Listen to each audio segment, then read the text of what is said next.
आज हमें बहुत इंपॉर्टेंट सेक्शन शुरू करना है, डिस्क्वालिफिकेशन ऑफ एन ऑडिटर। ठीक है, डिस्क्वालिफिकेशन ऑफ एन ऑडिटर लिख लो, वेरी वेरी इंपॉर्टेंट। एग्जाम में इस सेक्शन में से क्वेश्चन आएगा ही आएगा, कोई डाउट ही नहीं है। Section 141(3) of the companies act, कोई डाउट ही नहीं है, एग्जाम में इसका क्वेश्चन आएगा ही आएगा।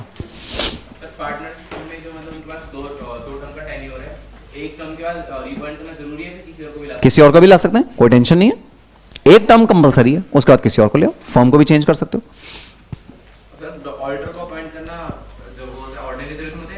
ऑर्डिनरी रेजोल्यूशन, यूजुअल ऑर्डिनरी है, स्पेशल रेजोल्यूशन जहां लिखा है वहां स्पेशल होगा। चलो भाई, अब सुनो डिस्क्वालिफिकेशन ऑफ ऑडिटर का क्या मतलब होता है। ठीक है, अब मैं भाई मेरा एक छोटा भाई है, ठीक है, मेरे छोटे भाई को मम्मी ने दिए 200 रुपए, और 200 रुपए दे के कहा भाई ये सब्जियां हैं बाजार से ले आओ, या घर का ये सामान है बाजार से ले आओ।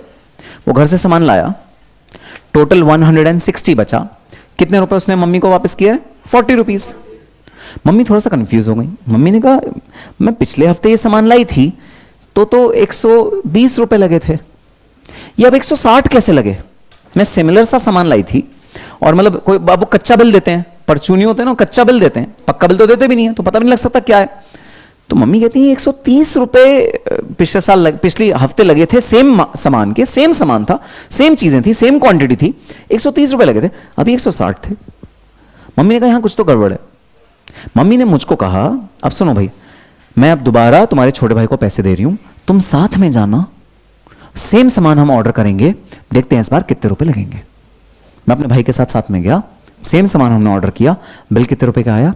130 रुपए का, 120 रुपए का, वही जो मम्मी का बिल आया था। क्या पता लगा? क्या कोई फ्रॉड हो रहा था? यहां पर फ्रॉड हो रहा था भाई। 30 रुपीज का कुछ घपला कर रहा था, 30 रुपीज या वो अपनी जेब में रख रहा था, 30 रुपीज का कुछ घपला हो रहा था, या 40 रुपीज, 120 तो 60 40 40 रुपए का वो घपला कर रहा था, अपनी जेब में रख रहा था 40 रुपए, या 40 रुपए का वो सामान खा रहा था। मैंने पकड़ लिया अपने भाई को, मैंने बोला सुन भाई ये गड़बड़ है, तूने पिछले हफ्ते सेम सामान लेके आया और 40 रुपीज मम्मी को दिए, जबकि देने चाहिए थे 80। बता दो जरा 40 रुपीज कहां गए? तो वो डर गया, सहम गया, उसने कहा भाई मैंने 40 रुपीज की चॉकलेट ले ली और आइसक्रीम खा लिया, मोमोज खा लिए। अब मुझसे क्या उम्मीद है आप सबकी? आप सब मुझसे क्या उम्मीद करते हो? मुझे क्या स्टेप लेना चाहिए था? मम्मी को बताना चाहिए जाके। मैंने क्या करा? मैंने ये करा, सुन 20 रुपए मेरे, मैं वही बोल दूंगा, 160 ही बोलूंगा, हाँ 160 का बिल आया है, पैसे बढ़ गए हैं। अब चावल, आटा, दाल, इसे कोई पैकेट में अगर लूज खरीदो तो उसमें थोड़ी कोई MRP लिखा होता है, पैसे बढ़ गए हैं, लेकिन 20 मेरे 20 तेरे, और मैं ऑडिट रिपोर्ट तेरी एकदम क्लीन दे दूंगा, बिल्कुल बढ़िया ऑडिट रिपोर्ट है, आखिर भाई है तू अपना, तेरे थोड़ी नुकसान करवाएंगे, लेकिन आधा 50-50 शेयर करेंगे। तो सुनना जरा, जो मेरी ऑडिट रिपोर्ट मैंने अपनी मदर को दी, क्या वो audit report independent audit report है या डिपेंडेंट ऑडिट रिपोर्ट है? डिपेंडेंट ऑडिट रिपोर्ट है। Dependent on what? Dependent on what? Dependent on my greed. लालच देख रहे हो मेरी आंखों में? लालच टपक रहा है मेरी आंखों से। मेरी ग्रीड की वजह से वो जो ऑडिट रिपोर्ट है वो इंडिपेंडेंट ऑडिट रिपोर्ट नहीं रही। इंडिपेंडेंट मतलब निष्पक्ष। क्या वो पार्शियल ऑडिट रिपोर्ट है?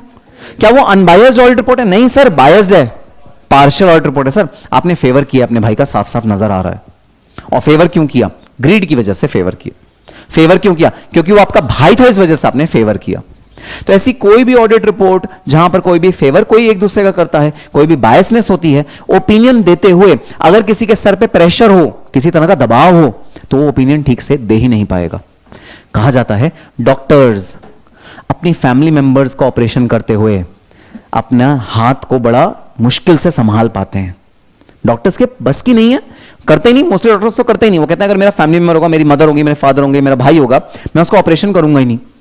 क्यों? क्योंकि मन में एक डर रहेगा ना। वो डर क्या है? उसके हाथ क्यों हिल रहे हैं? दबाव, बायस।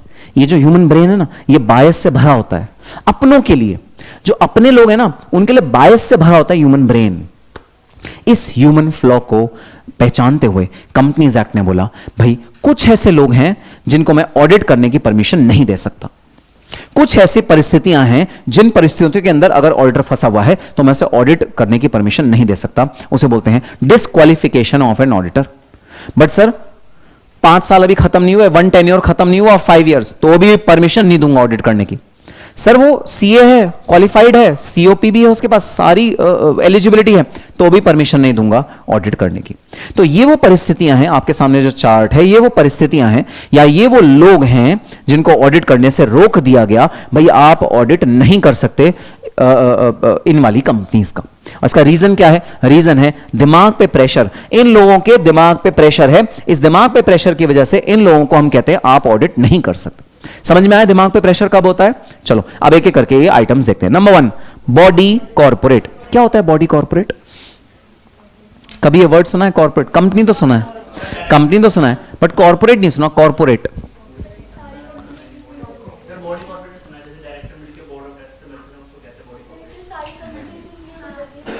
सारी कंपनीज इंक्लूड। वेरी गुड, थोड़ा एलाबोरेट करो। और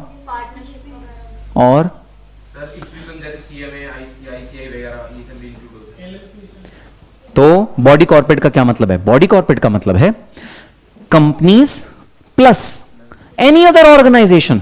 एनी अदर ऑर्गेनाइजेशन मतलब एनजीओ या फिर banking company, insurance company, institute of cost accountants of India, institute of chartered accountants of India, special जो स्पेशल एक्ट के अंदर बॉडीज बनती हैं, इन सबको अगर मिला जुला दें तो इनको बोला जाता है बॉडी कॉर्पोरेट।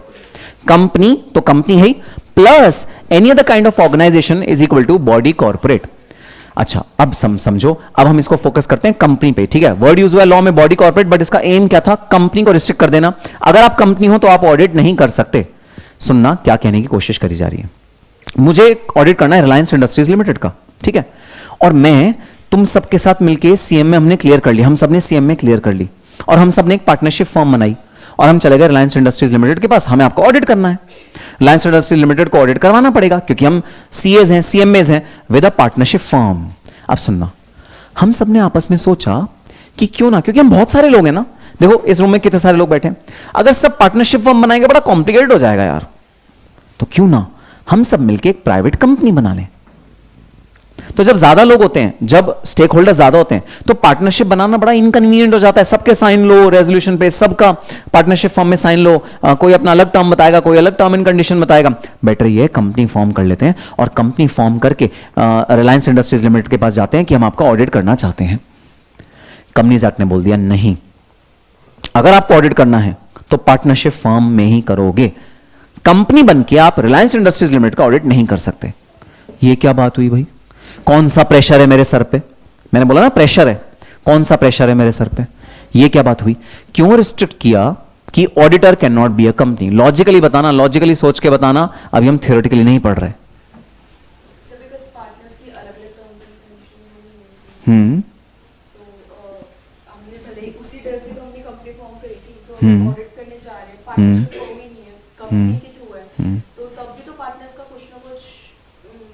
अलग अलग टर्म्स एंड, लेकिन उससे उस कंपनी का क्या फर्क जो कंपनी ऑडिट करवा रही है? वो जो कंपनी है वो तो कह रही है मैं ऑडिट करवा लूंगी, चाहे आप कंपनी हो चाहे पार्टनरशिप फॉर्म, मुझे क्या फर्क पड़ता है? मुझे अच्छे लोग चाहिए, ऑडिट करने वाले अच्छे लोग चाहिए। अब वो लोग चाहे पार्टनरशिप फॉर्म की तरह बने हुए हो चाहे कंपनी की तरह बने हो, मुझे क्या फर्क पड़ता है? आपस में अगर झगड़ा है तो उनके झगड़ा है ना, मेरा झगड़ा थोड़ी है। तो कंपनी में भी झगड़ा हो सकता है, पार्टनरशिप फॉर्म में भी झगड़ा हो सकता है, झगड़ा किसी में भी हो सकता है। तो क्यों लॉ ने बोला कंपनी को ऑडिट करने की परमिशन मत देना, पार्टनरशिप फॉर्म को दे देना? तो अगर हम सब ऑडिट करना चाहते हैं, अगर हम सब ने पार्टनरशिप फॉर्म बना ली तो ओके, अगर हम सब ने मिलकर कंपनी बना ली और अगर हम और कंपनीज को ऑडिट करना चाहते हैं, कंपनीज एक्ट कह रहे हैं नॉट ओके। रीजन सोचो, रीजन क्या हो सकता है? कंपनी सेपरेट लीगल एंटिटी होती है, उल्टा पार्टनरशिप फॉर्म नहीं होती। कौन लायबल होगा? अच्छा, और कोई जवाब? मनु सोचता है सर जैसे अभी कंपनीज एक्ट पूरा प्रोविजन के साथ विद कमेंट्री बता देगा ऐसे। ओह कुछ जवाब दे दो, एक आध जवाब दे दो बस, एक क्लास में एक जवाब दे दिया करो बस। फॉर्म क्या होता है?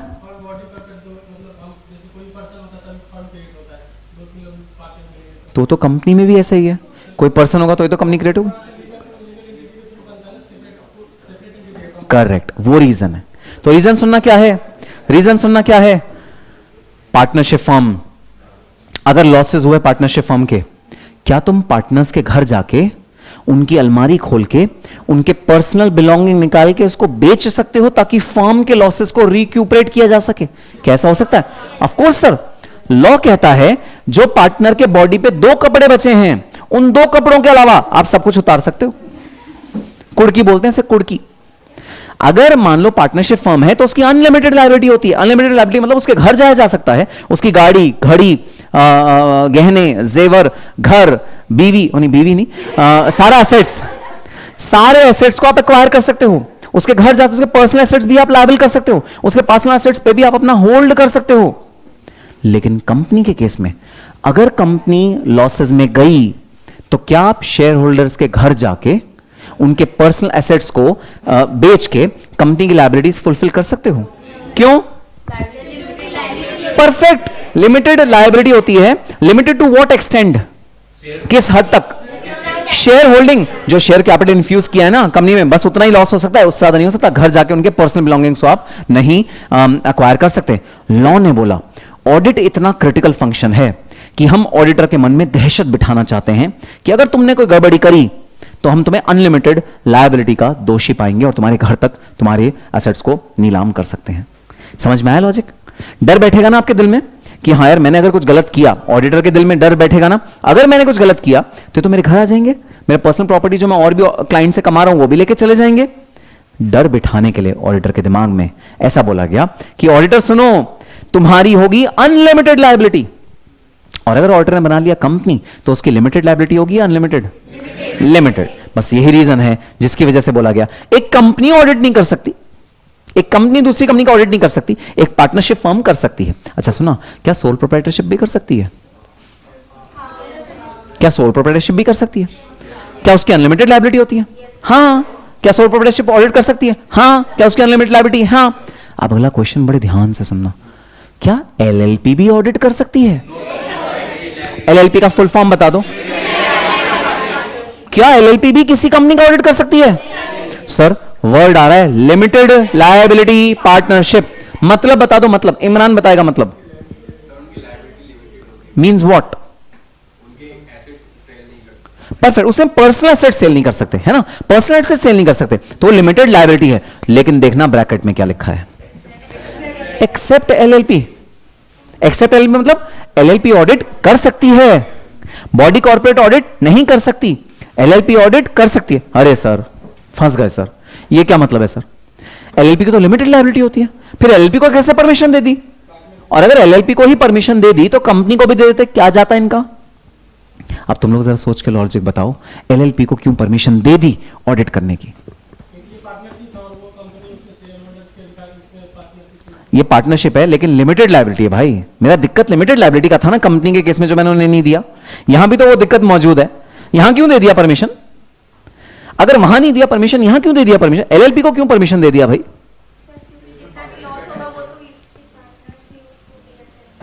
नहीं बट पर्सनल तो नहीं बियर करेंगे ना, उनके घर तो नहीं जा पाओगे ना, पर्सनल तो नहीं बियर करोगे ना। सुनना, क्या तुमने सुना है लिमिटेड लायबिलिटी पार्टनरशिप का एक पार्टनर होता है जिसे बोलते हैं डीपी? डीपी परफेक्ट, उसका नाम है डेजिग्नेटेड पार्टनर। जरा बताना डेजिग्नेटेड पार्टनर का फीचर कैरेक्टरिस्टिक क्या होता है? लिमिटेड लायबिलिटी या अनलिमिटेड लायबिलिटी? Unlimited liability. तो अगर एलएलपी भी है तो भी कम से कम एक पार्टनर ऐसा होगा जिसकी अनलिमिटेड लायबिलिटी होगी। बस हम उसे पकड़ लेंगे और उसके डर की वजह से, उसके दबाव की वजह से और पार्टनर्स भी ढंग से ऑडिट करेंगे। बताओ लॉजिक समझ में आया? ठीक है। तुम्हारे सर में दर्द हो रहा है, सैराडोन चाहिए? बस एक सैराडोन और सर दर्द से आराम। ऐसे फिर ऐसे क्यों बैठी हो?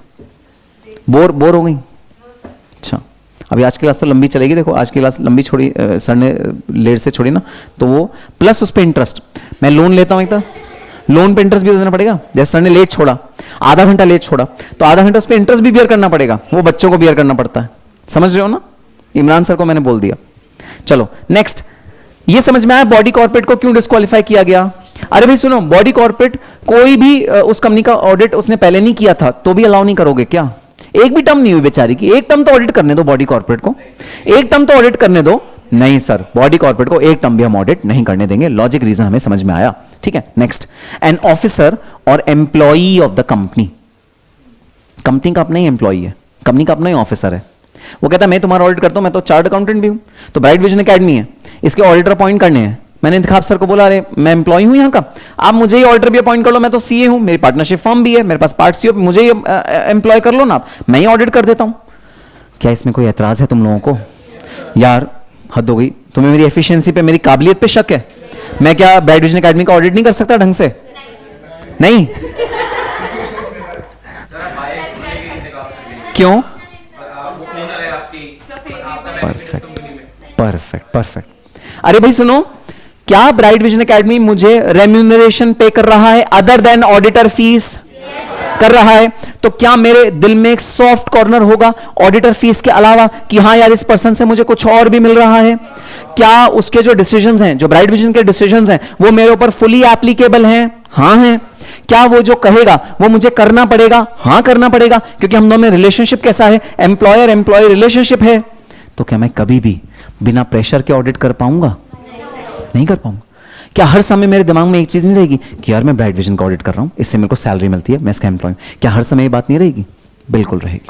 सो एनी ऑफिसर और employ of the company can not be the auditor of the same company.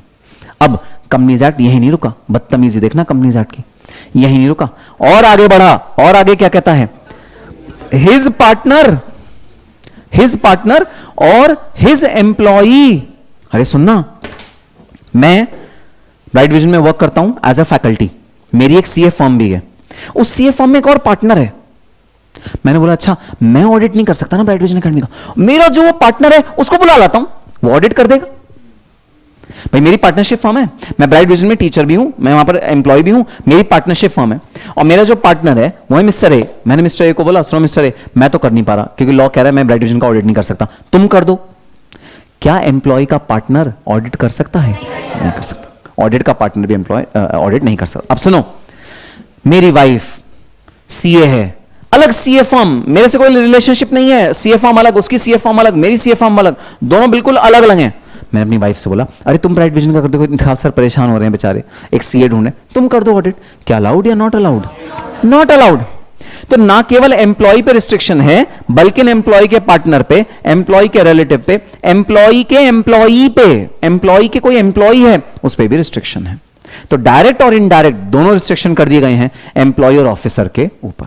ठीक है, बात समझ में आई और रीजन समझ में आया क्यों हमने डिस्क्वालीफाई किया।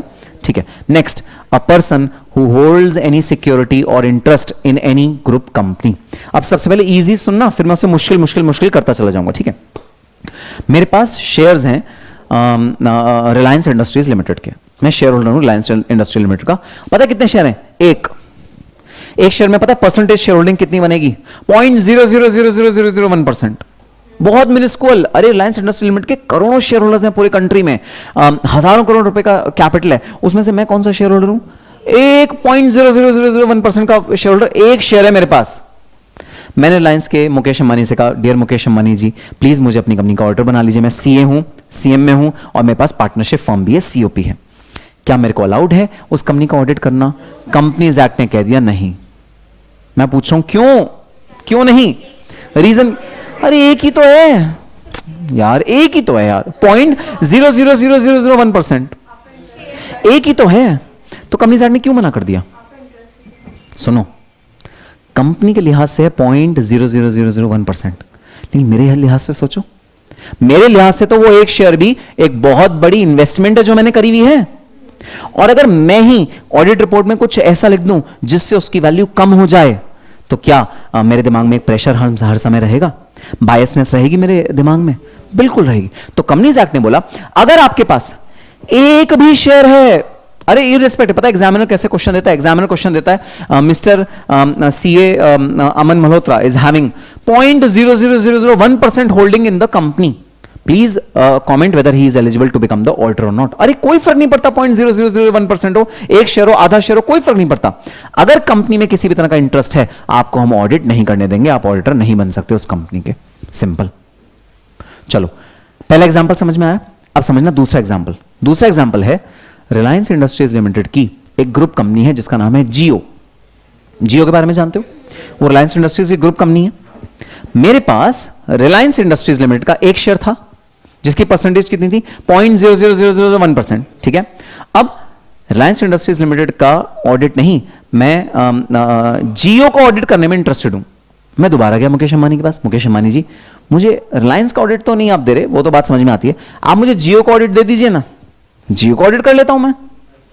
क्या अलाउड होना चाहिए या नहीं? क्यों नहीं भाई, क्यों नहीं? परफेक्ट। ग्रुप कंपनी में अगर किसी भी एक के पास मेरा शेयर आ गया ना, अगर किसी भी एक का शेयर मेरे पास है ना, पूरा ग्रुप अलाउड नहीं है मैं ऑडिट कर पाऊं। मैं पूरे ग्रुप का ऑडिट नहीं कर सकता, मैं उसकी पूरी किसी भी कंपनी का ऑडिट नहीं कर सकता अगर एक भी कंपनी का वो मेरे पास है। इसका रीजन बता दो, रीजन क्या है? तुम्हें क्या लगता है ग्रुप को क्यों मना कर दिया गया ऑडिट करने से? पूरे ग्रुप का क्यों रिस्ट्रिक्शन दे दिया गया? सुनना, आपने सुना है कंसोलिडेशन, होल्डिंग कंपनी में कंसोलिडेट होती हैं सारी ग्रुप कंपनी के फाइनेंशियल्स, तो कहीं ना कहीं रिलायंस इंडस्ट्रीज के फाइनेंशियल्स जो उसकी ग्रुप कंपनीज हैं उनसे इफेक्ट होंगे ही होंगे, कुछ ना कुछ कनेक्शन आपस में होगा ही होगा। तो क्या बोला गया समझना, a person who holds any security or interest in any group company, किसी भी ग्रुप कंपनी में अगर किसी पर्सन का होल्ड है, सिक्योरिटी है, इंटरेस्ट है ग्रुप कंपनी में, तो वो ऑडिट नहीं कर सकता। चलो ठीक है, बहुत आसान है, बहुत आसान है। मेरे पास है ना शेयर्स रिलायंस इंडस्ट्रीज लिमिटेड के, मैंने अपने पार्टनर को बोला, मेरा पार्टनर का क्या नाम है? मिस्टर ए। मैंने मिस्टर ए को बोला अरे तुम कर लो ऑडिट, लेकिन सुनना, पार्टनरशिप फॉर्म हम दोनों की सेम है या अलग अलग है? सेम है ना, सेम पार्टनरशिप के हम दोनों पार्टनर्स हैं, तो क्या उसको परमिटेड होगा रिलायंस का ऑडिट करने का? नहीं हो सकता। अच्छा उसको बोल दूं चल तू रिलायंस का मत कर, जियो का तो कर ले भाई, क्या जियो का परमिटेड है? नहीं, जियो का भी परमिटेड नहीं है। तो हिज पार्टनर, उस पर्सन के जो पार्टनर हैं वो भी उस कंपनी का ऑडिट नहीं कर सकते। क्योंकि देखो एक बात सुनो, दिखने में ऐसा लग रहा है कि मैं और मिस्टर ए अलग अलग हैं, लेकिन है तो दोनों एक ही पार्टनरशिप फर्म के पार्ट, तो वो दोनों एक ही माने जाएंगे, उन दोनों की जो अस्तित्व है वो एक ही माना जाएगा। ठीक है, चलो फिर मैं क्या कहता हूं, मैं कहता हूं अरे सुनो, मेरी वाइफ को कहता हूं अरे सुनो तुम एक अलग पार्टनरशिप फर्म की ओनर हो ना? हाँ पार्टनर है। तो क्यों ना मैं अपनी वाइफ को भेज दूं कि वो रिलायंस का ऑडिट कर ले।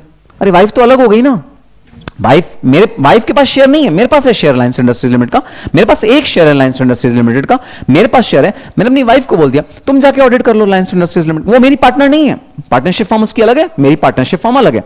ठीक है, क्या ये परमिटेड है या नहीं है? आंसर है ये परमिटेड है, रिलेटिव का परमिशन है। अब सुनना, क्या कंपनीज एक्ट कहता है अगर एक ऑडिटर का रिलेटिव है, जो बंदा ऑडिट करना चाह रहा है, जो जिस पर्सन का कंपनी में इंटरेस्ट है, तो मैं अपना एग्जांपल ले लूं, मेरे पास रिलायंस इंडस्ट्रीज लिमिटेड का एक शेयर है, मैं अपनी वाइफ को बोलता हूं सुनो वाइफ तुम्हारी अलग पार्टनरशिप फर्म है, तुम जाओ रिलायंस इंडस्ट्रीज लिमिटेड का ऑडिट करके आओ। तो कंपनीज एक्ट कहता है भाई रिलेटिव के केस में हम ना एक एक्सेप्शन देते हैं, क्योंकि रिलेटिव भाई wife, mother, father, brother, brother sister, sisters husband, समझ में आई बात? रिलेशनशिप समझ में आई? दोबारा बोल रहा हूं, समझो, mother, father, brother, sister, brother's wife, sisters husband, समझ में आ गया रिलेशनशिप? तो जो आपके क्लोज रिलेशनशिप्स होते हैं उन सबको बोला गया है relative under the companies act 2013। Companies act कहता है कि अगर आप शेयर होल्डिंग हो, किसी शेयर होल्डर हो किसी ऑर्गेनाइजेशन के, और एक शेयर होल्डर है आपके पास, आपका एक शेयर होल्डिंग है, मेरे पास एक शेयर होल्डिंग है किसकी? रिलायंस इंडस्ट्रीज लिमिटेड की, और मैं अपनी वाइफ से बोल देता हूं सुनो तुम जाके ऑडिट कर लो, मैं तो ऑडिट कर नहीं सकता, मेरे पास एक है, सुनो तुम जाके ऑडिट कर लो। तो कंपनीज एक्ट कहता है सुनो इस सिचुएशन में अगर face value of share 1 lakh से कम है तो ऑडिट करना परमिसिबल है, और अगर face value of share 1 lakh से ज्यादा है तो ऑडिट करना परमिसिबल नहीं। अब बताना मेरे पास कितने नंबर ऑफ शेयर्स हैं? 1, उसकी फेस वैल्यू क्या है? 1 लाख से तो कम है। तो मैं अपनी वाइफ को बोला सुनो मैं तो नहीं कर सकता, मेरे पास तो अगर 1 रुपए का भी शेयर है मैं ऑडिट नहीं कर सकता, लेकिन सुनो तुम जाके कर लो। तो क्या मेरी वाइफ ऑडिट कर सकती है? हां कर सकती है। यह एक एक्सेप्शन दिया गया रिलेटिव्स के लिए। एक्सेप्शन किस लिए दिया गया? रिलेटिव्स के लिए। अब सुनना, मेरे पास जो शेयर्स है ना उनकी फेस वैल्यू है 2 लाख रुपीज। अब क्या मेरी वाइफ ऑडिट कर सकती है रिलायंस इंडस्ट्रीज लिमिटेड का? अब नहीं कर सकती, क्योंकि फेस वैल्यू 2 लाख रुपीज हो गई, 1 लाख रुपए से ज्यादा हो गई। अब सुनना, मैं सिचुएशन को कर रहा हूं कॉम्प्लिकेट। मेरे पास शेयर्स हैं 90,000 रुपीज के, फेस वैल्यू क्या है? 90,000 रुपीज। क्या मेरी वाइफ उस कंपनी का ऑडिट कर सकती है? हां कर सकती है। अब मैं इस इंफॉर्मेशन में एक एडिशनल ट्विस्ट ला रहा हूं। वो जो शेयर्स है ना उनकी फेस वैल्यू तो है 90,000, लेकिन मार्केट वैल्यू है 20 लाख रुपीज।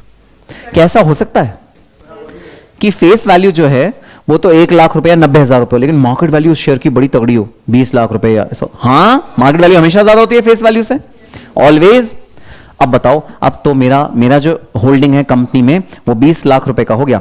अब क्या मेरी वाइफ कर सकती है ऑडिट? बिल्कुल कर सकती है, क्योंकि सेक्शन में क्या बोला? सेक्शन में बोला फेस वैल्यू। अंडरलाइन करके हाईलाइट करो इसको। एग्जामिनर जब भी इस वाले पॉइंट से क्वेश्चन देता है, हमेशा हमेशा बोलता है कि the face value of the shares is 90,000 but the market value is 3 lakhs। Please comment if the relative can do the audit और नॉट। ठीक है, सो रिलेटिव के पास शेयर होल्डिंग हो सकती है। ऐसे ही जो मेरी वाइफ है उसके पास शेयर होल्डिंग है 90,000 रुपीज की। क्या मैं रिलायंस का ऑडिट कर सकता हूं? बिल्कुल कर सकता हूं, क्योंकि वाइफ के पास 90,000 है। लेकिन जिसके पास होल्डिंग है, क्या वो ऑडिट कर सकता है अगर उसके पास एक भी शेयर हो? नहीं, वो नहीं कर सकता। अरे दोनों बातों में डिफरेंस समझ में आया? अगर मैं ऑडिट करना चाहता हूं तो मेरे पास मैक्सिमम शेयर्स उस कंपनी के कितने होने चाहिए? अगर मैं ऑडिट करना चाहता हूं 0, एक भी शेयर नहीं होना चाहिए अगर मैं ऑडिट करना चाहता हूं। ठीक है, अगर मैं चाहता हूं कि मैं ऑडिट नहीं करता, मेरी वाइफ ऑडिट कर ले, कोई बात नहीं, मेरी वाइफ की अलग सीए फर्म है, वो ऑडिट कर ले, तो मेरे पास कितने शेयर हो सकते हैं? 1 लाख रुपीज। फेस वैल्यू या market value? Face value only. बताओ, प्रोविजन समझ में आया? ठीक है, तो ध्यान रखना है। अगर रिलेटिव की बात करें, छूट है, रिलेटिव के पास 1 लाख रुपए की फेस वैल्यू के शेयर हो सकते हैं। अगर अपनी बात करें, जो ऑडिट करना चाहता है उसके बाद 1 भी रुपए का शेयर हुआ, ऑडिट नहीं कर पाएगा, क्योंकि वो डायरेक्टली इंटरेस्टेड है उस कंपनी में। अच्छा बताना, क्या तुम्हें ये लॉजिकल लग रहा है कि इक्विटी शेयर होल्डर अगर ऑडिटर के पास हो तो उसको ऑडिट करने की परमिशन नहीं देनी चाहिए? क्या ये लॉजिकल है? क्या तुम्हें लगता है कि बायस शेयर होल्डर, क्या बायस ऑडिटर के दिमाग में आ जाएगा? हाँ सर, आएगा ही आएगा। जिस कंपनी में उसका स्टेक है उसमें अगर एक क्वालिफिकेशन दे दी, पता है नजर रखी जाती है स्टॉक एक्सचेंज में लिस्टेड कंपनीज के केस में, अगर एक क्वालिफिकेशन ऑडिट रिपोर्ट में आ गई, एक नेगेटिव कमेंट ऑडिट रिपोर्ट में आ गया ना, उस क्वार्टर में उस कंपनी के जो शेयर प्राइसेस होते हैं वो 10% तक गिर जाते हैं। एकदम देखा गया, एकदम गिरते हैं। हाँ, 2 रिलेटिव है, यहां पर चार्ट बना लें, चार्ट बना के अच्छी तरह समझ में आएगा। हाँ जी, तो तुम्हारा नाम है विशाल, ठीक है। विशाल की 2 वाइफ हैं, मिसेस विशाल 1, मिसेस विशाल 2, ठीक है। खुश देखो, खुश के लाल हो गया लड़का। नालायक, इंडियन लॉज के अकॉर्डिंग परमिटेड नहीं है, ज्यादा खुश मत हो, ठीक है नालायक। हाँ चलो बताओ अब क्या करना है। तुम्हें ऑडिट करना है रिलायंस इंडस्ट्रीज लिमिटेड का, ठीक है, ठीक है। फेस वैल्यू 45 लाख 1000, हाँ 65,000 आप ऑडिट कर सकते हो। किसी एक रिलेटिव के पास 1 लाख से ऊपर होना चाहिए। दोनों अलग अलग रिलेटिव है ना, तो दोनों अलग रिलेटिव के पास 40,000 50,000 हो, कोई टेंशन नहीं है। 1 लाख किसी एक रिलेटिव के पास 1 लाख से ऊपर होना चाहिए। समझ में आया? अच्छा केस स्टडी है। तो अगर 2 अलग अलग रिलेटिव है, भाई मदर है फादर है, ठीक है, मदर के पास 45,000 है, फादर के पास 65,000 है, टोटल मिलाओ तो 1 लाख से ऊपर जा रहा है, लेकिन अलग अलग देखो तो 1 लाख से कम है। अलाउड।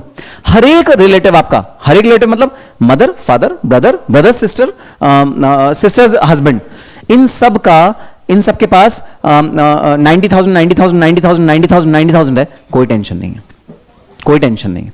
किसी एक के पास 1 लाख से ऊपर नहीं होना चाहिए। ठीक, ठीक है सर। सो ये है भाई एक डिस्क्वालिफिकेशन। बताओ समझ में आई? ठीक है, ये दोनों देखो, ये जो दोनों हैं ये दोनों कंजंक्शन में पढ़नी है, इकट्ठे पढ़नी है, मतलब ये दोनों डिस्क्वालिफिकेशन इकट्ठा पढ़नी है हमेशा। 2 डिस्क्वालिफिकेशन को हमेशा क्लब करके पढ़ना है, ठीक है। चलो next, a person indebted to any group company for more than 5 lakh rupees. अब सुना ये क्या है, मैंने रिलायंस इंडस्ट्रीज लिमिटेड से लोन लिया हुआ है। रिलायंस इंडस्ट्रीज लिमिटेड मुझे जानता था, हो सकता है मेरा पहले कोई कमर्शियल ट्रांजैक्शन हुई हो। मैंने रिलायंस से कहा भाई मुझे ना लोन दे दो, मुझे 15 लाख रुपए की लोन की जरूरत है। रिलायंस इंडस्ट्रीज लिमिटेड ने मुझे लोन दे दिया। सो मैं क्या देनदार हो गया रिलायंस इंडस्ट्रीज लिमिटेड के लिए। मुझे उन्हें पैसे वापस करने हैं, भाई लोन का पैसा मुझे उन्हें वापस करना है। अब अगले साल मैं उनके पास गया, मैंने कहा मुझे अपना ऑडिटर बना लो। क्या उन्हें मुझे ऑडिटर बनाना चाहिए या नहीं बनाना चाहिए? क्यों? जो पैसे मैं ईमानदार हूं भाई, मैं पे कर दूंगा। ऐसी क्या बात कर रही हो तुम? देखो कह रही है सर आप पैसे नहीं पे करोगे, मैंने ऑडिटर बना दिया। मैं पैसे पे कर दूंगा, अगर ऑडिटर बना दोगी तो भी पैसे पे कर दूंगा, बना दो ऑडिटर। क्या परेशानी है, क्यों ऑडिटर नहीं बना पा रहे? तो लोन लिया तो क्या हो गया, 15 लाख का लोन लिया तो क्या हो गया, मैं लोन चुका दूंगा ना, मैं ईमानदार हूं, सच्चा आदमी, देखो आंखों में सच्चाई देखो, कितना शरीफ हूं मैं, चुका दूंगा लोन, दिक्कत क्या है?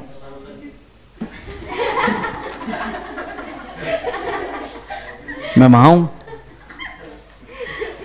कोई दिक्कत लग रही है, कोई बायसनेस या मेरे सर पे कोई प्रेशर रहेगा क्या?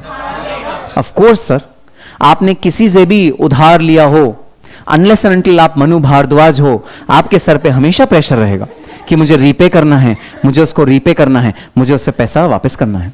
और आपके जब सर पे प्रेशर रहेगा कि यार इससे मैंने पैसा लिया हुआ है, मुझे पैसा वापस करना है, इस प्रेशर की वजह से आपका ओपिनियन खराब होगा, आपका ओपिनियन प्योर नहीं होगा, आपका ओपिनियन ठीक नहीं होगा। ठीक है, so a person indebted to any group company, कोई भी ग्रुप कंपनी में से किसी भी ग्रुप कंपनी से तुमने लोन लिया हुआ है, कितने रुपए का, 5 लाख रुपए से ज्यादा का, 5 लाख तक का ले लो, कोई टेंशन नहीं है। अगर 5 लाख से ज्यादा का लोन लिया हुआ है तो you will be disqualified to be appointed as an auditor, आप ऑडिटर नहीं बन सकते।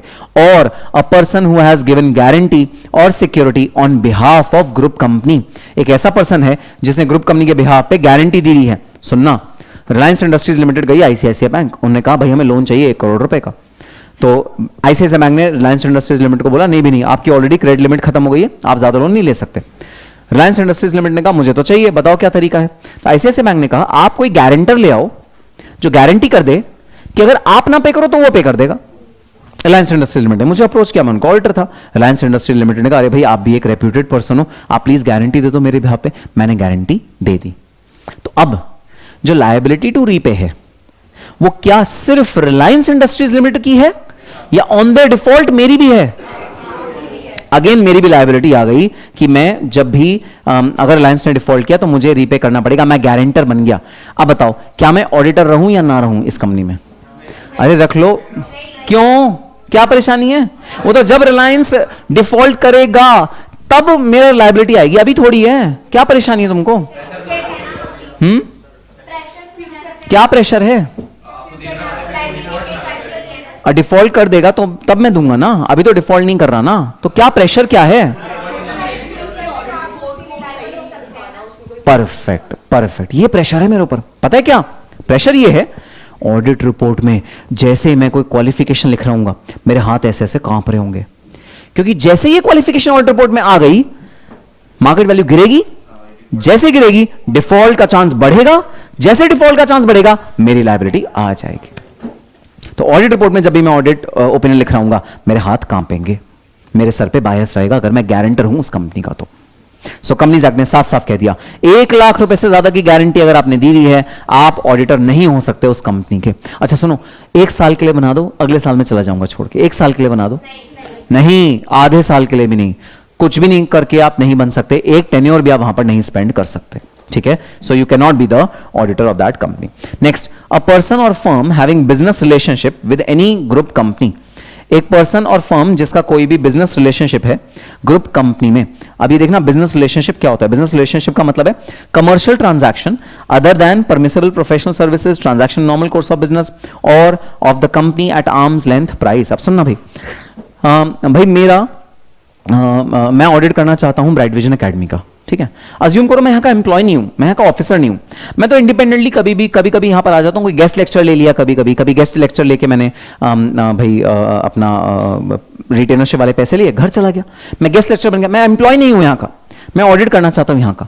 अब क्या हुआ, इंतखाब सर ने जब ये पूरा स्टूडियो सेटअप किया, जब ये सारा भाई लैपटॉप सेटअप किया, कैमरा सेटअप किया, तो उन्होंने मुझे बुलाया कि निखिल तुम स्टूडियो रिकॉर्डिंग करते हो, तुम आके थोड़ा सा गाइड कर दो स्टूडियो रिकॉर्डिंग कैसे होनी चाहिए। मैंने कहा सर देखो ऐसा है, गाइड करूंगा तो सारे इक्विपमेंट भी मैं ही आपको ला के दूंगा, क्योंकि इक्विपमेंट ला के देने से क्या होगा, मेरा मार्जिन बचेगा ना थोड़ा सा। भाई 20,000 का ये मैं ब्राइट विजन को कितने का बेचूंगा, 40,000 का, 25,000 नालायक, बड़ा सोचो, 40,000 का बेचेंगे, डबल का अमाउंट का बेचेंगे। ठीक है, तो मेरे यहां पर प्रॉफिट होगा, तो मेरी कमर्शियल ट्रांजैक्शन होगी। मैं हूं सीए, मेरी है पार्टनरशिप फर्म, लेकिन मैं ब्राइट विजन एकेडमी को कोई कमर्शियल ट्रांजैक्शन इनके साथ कर रहा हूं। अब मैं कहता हूं ब्राइट विजन एकेडमी से कि मुझे ऑडिटर अपॉइंट कर लो। क्या ऑडिटर अपॉइंट होना चाहिए मैं या नहीं हो? क्यों भाई तुम हर चीज में मुंडी हिला देते हो ऐसे ऐसे, ये बैठी है सृष्टि, हर चीज में मुंडी हिला देते हैं। दोबारा बोलो। परफेक्ट।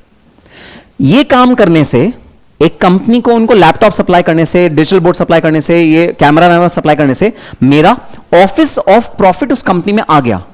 सुनना, ये ऑफिस ऑफ प्रॉफिट क्या होता है? बड़ा टेक्निकल वर्ड है जो आपको लॉ में बार बार पूरी जिंदगी सुनने को मिलेगा। ऑफिस ऑफ प्रॉफिट मतलब प्रॉफिट कमाने का जरिया। प्रॉफिट कमाने का जरिया। क्या ब्राइट विजन एकेडमी मेरा प्रॉफिट बनाने का जरिया, कमाने का जरिया हो गया? हो गया। क्या वो मेरी ऑडिट फीस वाला जरिया है या कोई अदर जरिया है? अदर जरिया है। अब मुझे डर लगेगा अगर मैंने ऑडिट फीस में कोई ऑडिट रिपोर्ट में अगर मैंने कोई क्वालिफिकेशन दे दी तो भाई ब्राइट विजन एकेडमी के प्रॉफिट्स गिरेंगे और तब मेरा जो प्रॉफिट कमाने का जरिया है ये मेरे से छिन जाएगा। होगा कि नहीं होगा? छिनेगा प्रॉफिट। तो क्या मैं ऑडिट रिपोर्ट में ढंग से लिख पाऊंगा जो मुझे लिखना है? नहीं लिख पाऊंगा। तो कंपनीज एक्ट ने क्या बोला? कंपनीज एक्ट ने बोला कि भाई आपका कोई भी कमर्शियल ट्रांजैक्शन है तो उस कंपनी के साथ आप ऑडिटर का रिलेशनशिप नहीं रख सकते। अच्छा आप सुनना, मैं ब्राइट विजन एकेडमी का ऑडिटर बनना चाहता हूं और मैंने ब्राइट विजन से कहा कि ऑडिट करने के अलावा ना मैं आपका टैक्सेशन का काम भी संभाल लेता हूं, टैक्स के भाई जो आपके काम संभालना है वो भी संभाल लेता हूं, मैं आपको कुछ और सर्विसेज भी दे देता हूं, कॉस्ट शीट बनाने का काम आपका कर देता हूं मैं। अब बताओ जरा, क्या कॉस्ट शीट बनाने का काम करना या टैक्सेशन बनाने का काम करना क्या अब मेरे ऑडिट करने को रिस्ट्रिक्ट करना करेगा या नहीं करेगा? आपकी बार मैं लैपटॉप नहीं सप्लाई कर रहा, आपकी बार मैं लैपटॉप नहीं सप्लाई कर रहा, मैं क्या सप्लाई कर रहा हूं? टैक्सेशन सर्विसेज जो एक सीए करता है, कोई और सर्विसेज जो एक सीए करता है, कॉस्ट शीट बनाने की सर्विसेज जो सीए करता है, मैं ब्राइट विजन को वो सप्लाई कर रहा हूं। क्या वो परमिटेड है या वो नॉट परमिटेड है? भाई वो परमिटेड है, क्योंकि कंपनीज एक्ट ने क्या बोला? ऑडिटर बनने के अलावा जो नॉर्मल सर्विसेज जो एक सीए दे सकता है वो तो आप दो, उसमें कोई परेशानी नहीं। लेकिन कोई ऐसी कमर्शियल ट्रांजैक्शन जो सीए करता ही नहीं, जैसे लैपटॉप सप्लाई करना, कौन सीए लैपटॉप सप्लाई करता है भाई? कोई नहीं करता। तो अगर कोई ऐसी कमर्शियल ट्रांजैक्शन है जो आपके यूजुअल प्रोफेशन से अलग है वो आप नहीं दे सकते ट्रांजैक्शन, आप सिर्फ वो वाला सप्लाई कर सकते हो सर्विस जो सीए प्रोफेशन से रिलेटेड है। बताओ बात समझ में आई? तो देखो क्या लिखा है, business relationship means commercial transaction other than permissible professional services. अगर कोई परमिसेबल प्रोफेशनल सर्विसेज है, दो, कॉस्ट शीट बनाने का काम करना है करो, ऑडिट भी करो, कॉस्ट शीट भी बनाओ, ऑडिट भी करो, टैक्स का काम भी करो, टैक्स ऑडिट भी करो, कोई टेंशन नहीं है। लेकिन ऑडिट करो और उसके बाद लैपटॉप सप्लाई करो, एटो नॉ चॉल्बे, ये गलत बात है भाई, ये नहीं चलेगा। तो any commercial transaction other than permissible professional services. अच्छा अब मेरा एक बात सुनना, मैं हूं एडिडास का ऑडिटर। एडिडास कंपनी सुनिए, क्या उसका कभी अभी मर्जर हुआ है किसी के साथ? मजबूर कर दिया मेरे को छोड़ने के लिए, रिकॉर्डिंग चल रही है फिर भी मैं रिकॉर्डिंग छोड़ के यहां पर आया हूं, मजबूर कर दिया। अगर मैं कुछ पूछ रहा हूं तो कोई लॉजिक होगा ना, मुंडी ला दी है, नालायक, मुंडी बड़ी जल्दी हिलाई। तो एडिडास का मर्जर हुआ है नाइकी के साथ। पहले नाइकी और एडिडास दो अलग अलग कंपनीज थी, अब एडिडास और नाइकी दोनों एक ही कंपनी है, ठीक है। मैं हूं ऑडिटर एडिडास का, मैं एडिडास के जूते खरीद के लाता हूं 12,000 रुपए के। तो ये जो ट्रांजैक्शन है ये कमर्शियल ट्रांजैक्शन है और ये transaction normal permissible professional service नहीं है, नॉर्मल परमिसेबल प्रोफेशनल सर्विसेज नहीं है। बताओ क्या एज एन ऑडिटर मुझे नाइकी के जूते खरीदने चाहिए या नहीं खरीदने चाहिए? क्या अगर मैं ऑडिटर हूं तो मुझे जूते खरीदने चाहिए या नहीं खरीदने चाहिए? ये खरीद सकते हो सर, ये एक ऐसी कमर्शियल ट्रांजैक्शन है जो करो, कोई टेंशन नहीं है। अब सुनना, मैं सिचुएशन को कॉम्प्लिकेट कर रहा हूं, अब बताना कि ये ट्रांजैक्शन कर सकते हैं या नहीं कर सकते, और सिर्फ मनु भारद्वाज जवाब देगा और कोई जवाब नहीं देगा। अब की बार मैं एडिडास के शोरूम पे गया, शोरूम पे जाने के बाद जो एडिडास का ओनर था वो पहचान गया, अरे आप तो हमारे ऑडिटर है ना, अरे आइए बैठे बैठिए, टिक्की लाएं, समोसा लाएं, आओ चाट खिलाते हैं आपको, बैठे बैठे आप खाइए प्लीज खाइए, बताइए आपको क्या लेना है। मैंने कहा ये जूता पसंद आ रहा है। कह रहा सर 20,000 रुपीज का है, स्पेशली आपके लिए 2,000 रुपए का दूंगा। 20,000 का 2,000 रुपए का देगा, 18,000 का डिस्काउंट स्पेशली आपके लिए। अब बताओ ये परमिसेबल है? तुमने कहा था ना परमिसेबल है, मैं खरीद सकता हूं ना जाके, तुमने कहा था, मैं खरीद रहा हूं, लेकिन मेरे इन्फ्लुएंस की वजह से उसने मेरे को डिस्काउंट दे दिया। अब बताओ, अब नहीं होगा सर, अब परमिसेबल नहीं होगा। तो देखना आगे क्या लिखा है, सेंटेंस पढ़ना, उसका मतलब समझना। Transaction in normal course of business, जो बिजनेस के नॉर्मल कोर्स में है, of the company at arm's length price. ALP का फुल फॉर्म जहां चार्ट बनाया है लिख लो, आर्म्स लेंथ प्राइस। ये क्या होता है भाई? आर्म्स लेंथ मतलब ये मेरा हाथ जितना उतना हो गया, आर्म्स लेंथ, ये क्या मतलब हुआ आर्म्स लेंथ प्राइस? समझ में नहीं आया? परफेक्ट, जो सबके लिए है। आर्म्स लेंथ प्राइस का मतलब समझना, अगर कोई बंदा आपका रिलेटिव ना होता, आपका नोन ना होता, तो आप उसको ये जूता कितने का देते? 20,000 माइनस 10% ऑफ, 5% ऑफ, इतना डिस्काउंट तो चलता है, इतना ऑफ देते। लेकिन यहां तो आपने 90% का ऑफ दे दिया। तो अगर आपको ये अर्ली ट्रांजैक्शन करनी है जो नॉर्मल कोर्स ऑफ बिजनेस से है तो करो, लेकिन नॉर्मल ट्रांजैक्शन, नॉर्मल टर्म्स पे करो, price and terms and condition normal होनी चाहिए। अब सुनना, मैं तुम्हें देता हूं एक एग्जांपल और तुम बताना परमिसिबल या नॉट परमिसिबल, ठीक है? मैं गया आईसीआईसीआई बैंक, मैं आईसीआईसीआई बैंक का ऑडिटर हूं, मैं गया आईसीआईसीआई बैंक, मुझे एक होम लोन चाहिए, मैंने घर खरीदा 3 करोड़ रुपए का, साउथ दिल्ली में घर खरीदा मैंने, एकदम पॉश, स्विमिंग पूल है बालकनी में, जकूजी है और 4 बेडरूम सेट है, एकदम जबरदस्त। घर वालों को नहीं रखना मुझे वहां, ठीक है? मैं जबरदस्त फ्लैट खरीदा मैंने, ठीक है? मैंने आईसीआईसीआई बैंक से लोन लिया और वो लोन लेके मैंने आईसीआईसीआई बैंक को बताया कि मैं ही आपका ऑडिटर हूं, मैं अभी आने वाला हूं आपके फाइनेंशियल्स का ऑडिट करने। मैंने उन्हें ये बात बताई। जैसे ये बात पता लगी और आईसीआईसीआई बैंक ने जो लोन का रेट 14% था वो रिड्यूस करके 12% कर दिया कि ठीक है सर आपको डिस्काउंट देते हैं 12% का, वैसे 14% का होम लोन का रेट है, आपको 12% देते हैं। तो बताओ परमिसिबल या नॉट परमिसिबल? यार 2% का तो डिस्काउंट मिला, ऐसे कौन सा 90% का डिस्काउंट मिल गया है? 2% का मिला है सिर्फ। तुम ऐसी बातें कर रहे हो, मेरा नुकसान कर रहे हो। हाँ परफेक्ट। अरे 2% मायने नहीं रखता, 0.5% मायने नहीं रखता, मायने रखता है प्रेशर। आपने प्रेशर तो दूसरे आदमी के दिमाग पे डाल दिया ना, आपने बायसनेस तो डाल दी ना दूसरे आदमी के दिमाग में। अगर कोई थर्ड पर्सन आता तो क्या वो 12% पे मान जाते? आप नहीं मानते ना, आप 14% पे क्यों माने? क्योंकि आपका माइंड पे प्रेशर था ना। Not permissible. So any transaction in normal course of business at ALP तो ही परमिसिबल होगा, अदरवाइज नॉट परमिसिबल, ठीक है? चलो, डायरेक्टर्स और की management personnel of the company, KMP का फुल फॉर्म लिख लो भाई चार्ट में ही। देखो ये सारे, हाँ कौन सा एग्जाम है? अरे छोड़ो बेकार की चीजें। कोई भला हुआ है किसी का? बीकॉम का पता है हिंदी में मतलब क्या होता है? बेकाम ऑनर्स। काम कहां से मिलेगा? प्रोफेशनल कोर्स करके। नहीं, बहुत इंपॉर्टेंट है, जल्दी जाओ, ठीक है? बीकॉम करना या ग्रेजुएशन करना बहुत ज्यादा इंपॉर्टेंट है। आप जब आगे कंपनीज में जाते हो ना तो सबसे पहले आपका बीकॉम का डेटा पूछा जाता है, ठीक है? तो मजाक की बात और, लेकिन बीकॉम या जो भी, क्योंकि कई बच्चे मेरे से कहते हैं सर हम सीएम में कर रहे हैं, हम ना बीकॉम नहीं करना चाहते। गलत बात है, जल्दी देखिए मिलना होगा ना किसी से। चलो, डायरेक्टर और केएमपी ऑफ द कंपनी, की management personnel director of the company को ऑडिट करना परमिसिबल नहीं है। अरे अभी तो बात करिए सर आपने, ये रहा एम्प्लॉय, दोबारा सेम बात कह रहे हो। अरे अभी भी तो बोला एम्प्लॉय, दोबारा सेम बात कह रहे हो। की मैनेजमेंट पर्सोनल डायरेक्टर, एक ही तो बात हो गई। नहीं, ये एक बात नहीं है। तुमने क्या कभी इंडिपेंडेंट डायरेक्टर्स के बारे में सुना है? क्या वो एम्प्लॉयज होते हैं? नहीं होते, वो तो इंडिपेंडेंट डायरेक्टर्स होते हैं, एम्प्लॉयज नहीं होते। अब सुनो, मैं गया एक ऑडिट पे, एक कंपनी जिसका नाम है, हाँ बोला, तुम्हारा क्या क्वेश्चन है?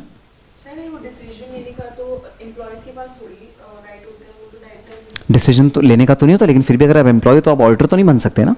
तो इसलिए मैं कह रहा हूँ कि डायरेक्टर भी तो भाई एम्प्लॉय ही होता है, तो वो भी वो उधर कवर हो गया, तो अलग से कैटेगरी क्यों बनाई? तो मैं बता रहा हूँ अलग से कैटेगरी बनाने का मकसद ये कि डायरेक्टर कई एम्प्लॉय नहीं होते, ऐसा भी होता है, ठीक है? अब सुनो, मैं गया एक कंपनी में, ड्राफ्ट एफसीबी उल्का, एक एडवर्टाइजिंग कंपनी है, ठीक है? मैं उनका ऑडिट करता था, तो उनके लिस्ट ऑफ डायरेक्टर्स में मैंने एक नाम देखा, अनिल कपूर। मैंने उसके डॉक्यूमेंट्स मंगाए, दिन दे दो, हम चेक करते हैं, अनिल कपूर होगा कोई भी। मैं उसके चेकिंग कैसे कर रहा था, नॉर्मली वो कर रहा था। तो एकदम से मैं जब ऑडिट कर रहा था, उसके 1 हफ्ते बाद 2 हफ्ते बाद आया, मेरे को सीएफओ के रूम में हम कुछ डिस्कस कर रहे थे, एकदम से बाहर से मैसेज आया, हमारे ना डायरेक्टर्स आ रहे हैं, अनिल कपूर सर आ रहे हैं। तो सीएफओ एकदम से पैनिक हो गया, अनिल कपूर आ रहे हैं, कैमरा शूट तैयार करो, शूटिंग करनी है हमें उनसे, कुछ एडवर्टाइजमेंट हमें रिकॉर्ड करना है, कुछ प्रोमो वीडियो इंस्टाग्राम के लिए बनानी है। तो मैंने सीएफओ से पूछा, ये अनिल कपूर कौन अनिल कपूर है? मैंने कहा क्या वही है झकास? सीएफओ कहता है और क्या? ये वही है झकास। मैंने कहा यार मैं तो इनोसेंट इसका ऑडिट कर रहा हूं, मुझे नहीं पता ये वो अनिल कपूर वो वाला अनिल कपूर है। कहता है हाँ वही वाला अनिल कपूर है। मैंने कहा लेकिन इसे कभी मैंने काम करते हुए तो देखा नहीं, आपकी फॉर्म में कभी देखा नहीं, किसी बोर्ड मीटिंग में देखा नहीं, कहीं कोई डिसीजन लेते देखा नहीं। ये काय बात का डायरेक्टर, ये काय बात का इंडिपेंडेंट डायरेक्टर, आपने इसे क्यों रखा है और इसे फिक्स महीने का रेम्यूनरेशन भी दे रहे हो, इसका काम क्या है? तो ड्राफ्ट एफसीबी उल्का ने बताया इनका काम ये है कि ये एक ऑथेंटिसिटी दे देते हैं कंपनी को, एक कॉन्फिडेंस देते हैं बाहर के लोगों को कि ये कंपनी फेक नहीं है, ओरिजिनल है और अच्छा काम करके देगी।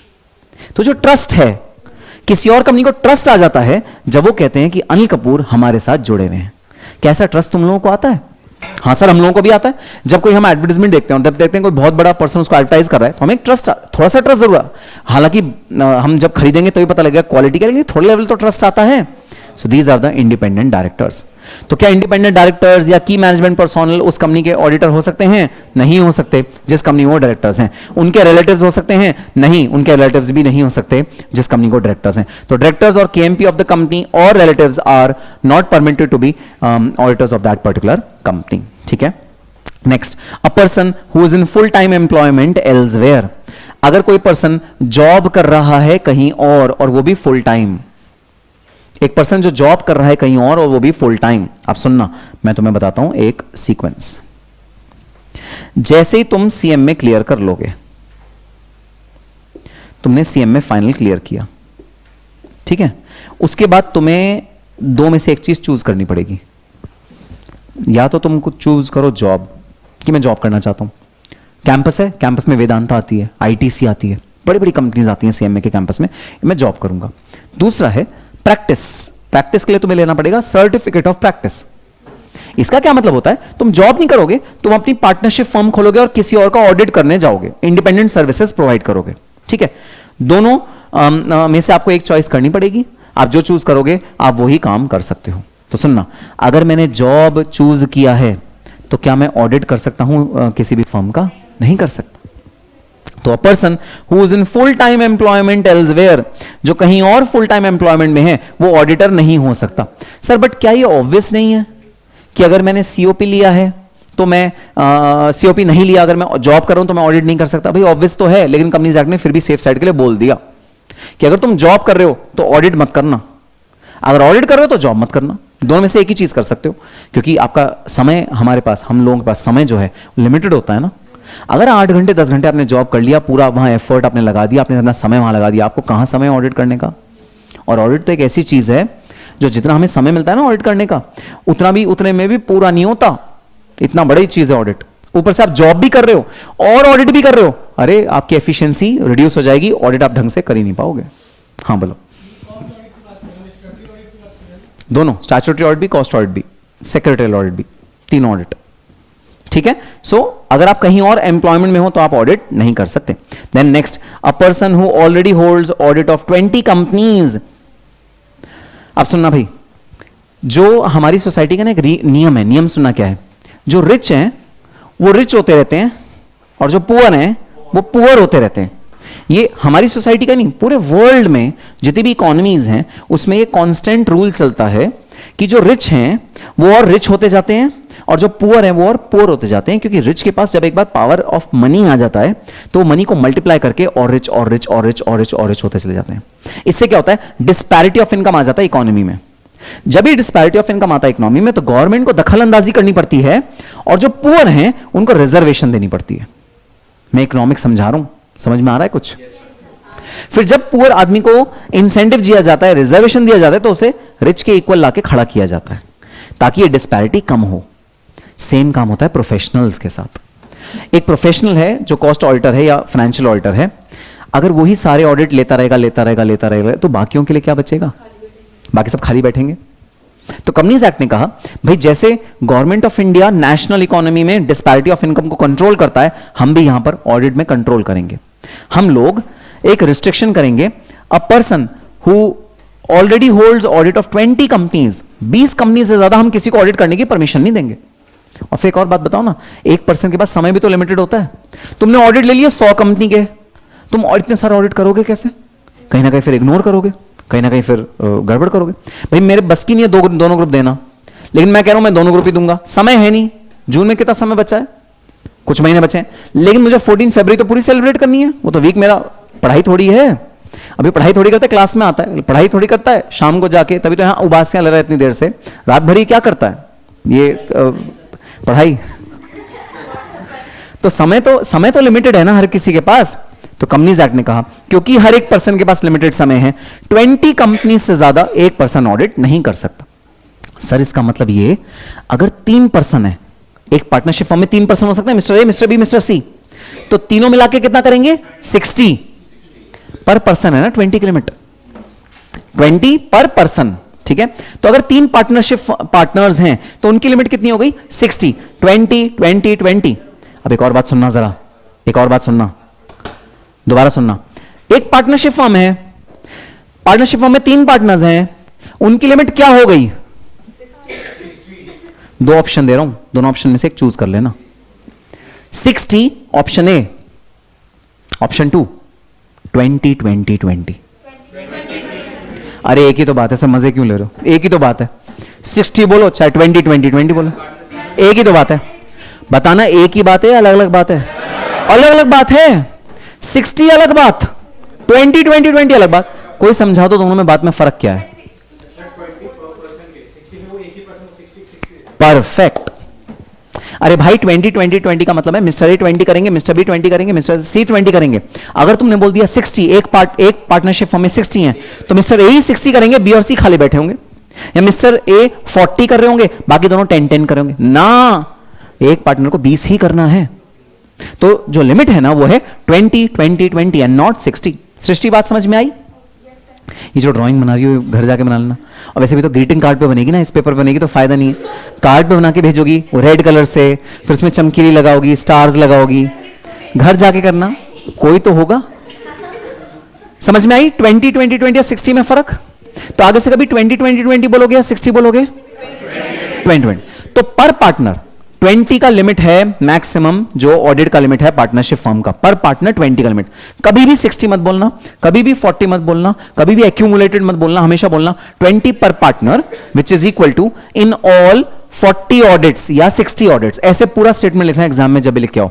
डायरेक्ट 60 लिखोगे मार्क्स कटेंगे, अगर मेरे जैसा एग्जामिनर होगा मैं तो मार्क्स काटूंगा, ठीक है। So a person who holds audit of 20 companies except. अब देखो कुछ ऐसी कंपनीज हैं जहां पर 20 की लिमिट नहीं रखी गई भाई, उन कंपनीज को आप अनलिमिटेड भी ऑडिट करो, हमें कोई टेंशन नहीं है। जैसे 1 पर्सन कंपनी, 1 पर्सन कंपनी अगर आप 30 40 50 जितनी भी ऑडिट कर लो हमें कोई टेंशन नहीं है। अरे 1 पर्सन कंपनी होती कितनी है? छोटी सी। उसके अंदर ऑडिट करने में टाइम कितना लगता है? 1 दिन 2 दिन 3 दिन। इसमें अगर आपके पास 30 भी कंपनी ले लोगे ना, कोई टेंशन नहीं हमें। 1 person company is a very small company. तो कंपनीज एक्ट ने कहा 1 पर्सन कंपनी के ऑडिट कितने भी ले लो। Next dormant company. Dormant company क्या होती है? जो कंपनी इनएक्टिव होती है, जिसमें एक्टिविटी ज्यादा है नहीं, शेयर कैपिटल इन्फ्यूज करके रख दी गई, वो कंपनी इनकॉर्पोरेट करी गई थी लेकिन कभी उसमें काम चला ही नहीं, चालू ही नहीं होगा उसमें काम, उसे बोलते हैं डोरमेंट कंपनी। कितने भी ऑडिट कर लो भाई इसके, इसमें करना ही क्या है? इसमें तो बस आपको एक ट्रांजैक्शन ऑडिट करनी है और आपका ऑडिट हो गया। 1 घंटे का काम है। कई कई कंपनीज तो ऐसी होती हैं जो मैंने करी है, मैं उनका ऑडिट 1 घंटे में खत्म करके वापस आ गया ऑफिस। 1 घंटे में ऑडिट होती है डोरमेंट कंपनीज। अरे शेयर कैपिटल देखिए, शेयर कैपिटल इन्फ्यूज है, कोई सेल नहीं हो रही, कोई परचेज नहीं हो रही, कोई एम्प्लॉय सैलरी नहीं है, कुछ नहीं है, बुक्स अकाउंट्स मेंटेन करी नहीं है क्योंकि उन्हें बंद नहीं कर पा रहे, क्योंकि लीगल एनओसी नहीं मिला। उसे बोलते हैं डोरमेंट कंपनी। कितने भी ऑडिट कर लो कोई टेंशन नहीं है। Next small company. अगेन ये एक छोटी कंपनी है, कंपनीज एक्ट ने क्राइटेरिया बना हुआ है, स्मॉल कंपनीज है, अनलिमिटेड ऑडिट कर लो। And last private company with less than 100 crore of paid up share capital. PUC का फुल फॉर्म लिख लो, paid up share capital. Paid up share capital. अरे बताओ मैं तुमसे मना क्यों कर रहा हूं 20 कंपनी से ज्यादा का ऑडिट करने का? मैंने रीजन क्या, क्यों मना कर रहा हूं? मेरे को मजे आ रहे हैं क्या तुम्हारे काम छीनने में? रीजन क्या है? एफिशिएंसी। समय नहीं है तुम्हारे पास, 1 पर्सन के पास समय नहीं है 20 से ज्यादा ऑडिट करने का। लेकिन ये वो कंपनीज हैं जिनका ऑडिट होगा घंटे 2 घंटे मैक्सिमम 1 दिन में, तो समय है, कोई टेंशन नहीं है, इसमें लिमिट नहीं लगाई गई। Small company, dormant company, 1 person company and private company having a paid up share capital of less than 100 crore. कई बार एग्जामिनर ने कंफ्यूज करने के लिए कई बार क्वेश्चन क्या दिया है? Mister A is propose to be appointed as an auditor of Sita public limited company having a paid up share capital of 60 crore. Please suggest, he already has 20 audits, please suggest whether he is eligible for audit or not. Public company having a paid up share capital of less than 100 crore which is 60 crores. बताओ वो eligible है इस company का audit करने के लिए? 20 already है उसके पास, 20 शेयर ऑलरेडी। क्या वो एलिजिबल है या नहीं है? अरे कम है ना, 60 करोड़ ही तो है, तो एलिजिबल तो होना चाहिए। यस ना? एक्सेप्शन है ना, एक्सेप्शन में कवर्ड है, करेक्ट। पब्लिक कंपनी है वो। पब्लिक कंपनी का अगर शेयर कैपिटल 1 भी रुपए का है, 1 लाख रुपए का भी है, तो भी उसका रिस्ट्रिक्शन इस एक्सेप्शन में नहीं आएगा। समझ में आई बात? ये प्राइवेट कंपनी के लिए है जो एक्सेप्शन है, private company having a paid up share capital of less than 100 crore. तो कई बार एग्जामिनर ने क्वेश्चन दिया जहां पर उसने प्राइवेट कंपनी जगह पब्लिक कंपनी लिखा, 60 करोड़ लिखा और आप फंस गए। तो छोटी छोटी चीजें हमें ध्यान रखनी है, ठीक है। अ person who held guilty of fraud 10 years, बड़ा इंपॉर्टेंट भाई प्रोविजन है। एक पर्सन जो फ्रॉड के लिए गिल्टी है, कोई पर्सन जिसने फ्रॉड किया है और वो गिल्टी प्रूव हो गया है, दो चीजें होती हैं। एक तो है कि भाई इसके खिलाफ ट्रायल चल रहा है, यहां ट्रायल की बात नहीं हो रही। अ person who is convicted of fraud, जिसको गिल्टी करार दे दिया गया है, दोषी करार दे दिया गया है। तो सपोज मैंने एक ऑडिटर को अपॉइंट किया, मैंने उस ऑडिटर से कहा भाई आप ऑडिट करिए हमारी फर्म का। उसने कहा हाँ ऑडिट करता हूं मैं आपकी फर्म का। उसने बोला सर लेकिन एक बात है। मैंने कहा बताइए। जो मेरा पिछला वाला ऑडिट था ना, उसमें मेरे खिलाफ एक फ्रॉड का केस चल रहा है हाई कोर्ट में, जो मैंने पिछले वाला ऑडिट किया। तो मैंने कहा मैं पहले आपको बता दूं भाई, देखो टर्म्स एंड कंडीशन क्लियर होने चाहिए। मैंने कहा सच सच आपको बता देता हूं, बताओ क्या इस पर्सन को मैं अपना ऑडिटर रख सकता हूं या नहीं रख सकता? नालायक। परफेक्ट। अरे क्या वो गिल्टी प्रूव हो गया? नहीं हुआ। तो क्या मैं उसे ऑडिटर रख सकता हूं? हाँ रख सकता हूं। अ person who is guilty of fraud, जो प्रूव हो चुका है, जो गिल्टी है फ्रॉड के लिए। अब सुनना क्या, अब सुनना क्या। मैंने कहा हाँ भाई आजा, तू तो अभी तेरे खिलाफ केस चल रहा है ना, अभी प्रूव तो नहीं हुआ ना, कोई बात नहीं, आजा, you are the auditor from of my company going forward. मैंने उसको अपॉइंटमेंट कर दिया। 2 महीने बाद ट्रिब्यूनल का ऑर्डर आ गया और ट्रिब्यूनल ने बोल दिया this person is guilty of fraud. अब मैं क्या करूं? करेक्ट वर्ड यूज करो, करेक्ट वर्ड।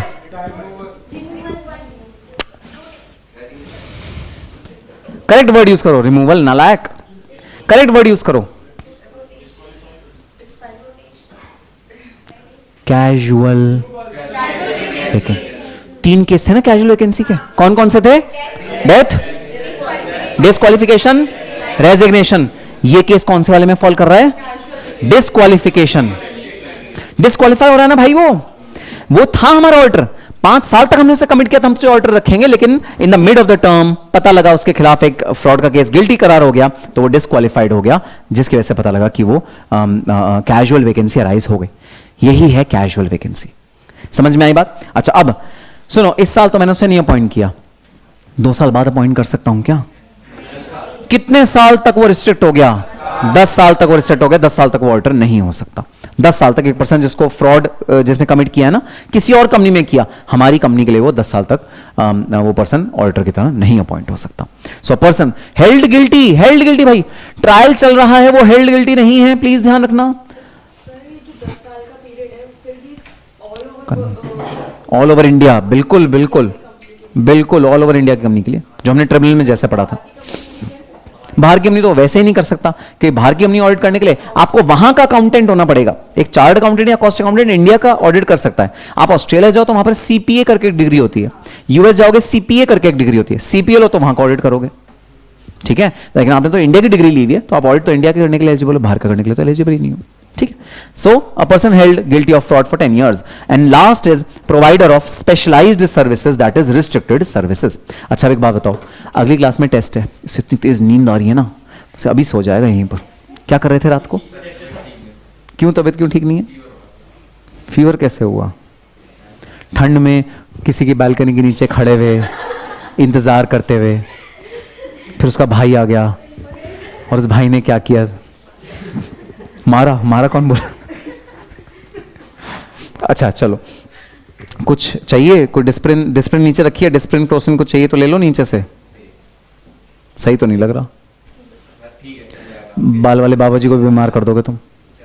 बाल वाले बाबा जी को बीमार कर दोगे? बाबा जी आपका नाम क्या है? कृष्णा, ठीक है मैं कृष्णा बोला करूंगा। एक्चुअली ये नाम बन जाते हैं अगर मुझे नाम नहीं पता होता। Silver jacket. चलो अच्छा बता दो जरा, मैं अगली क्लास में टेस्ट ले रहा हूं, ठीक है।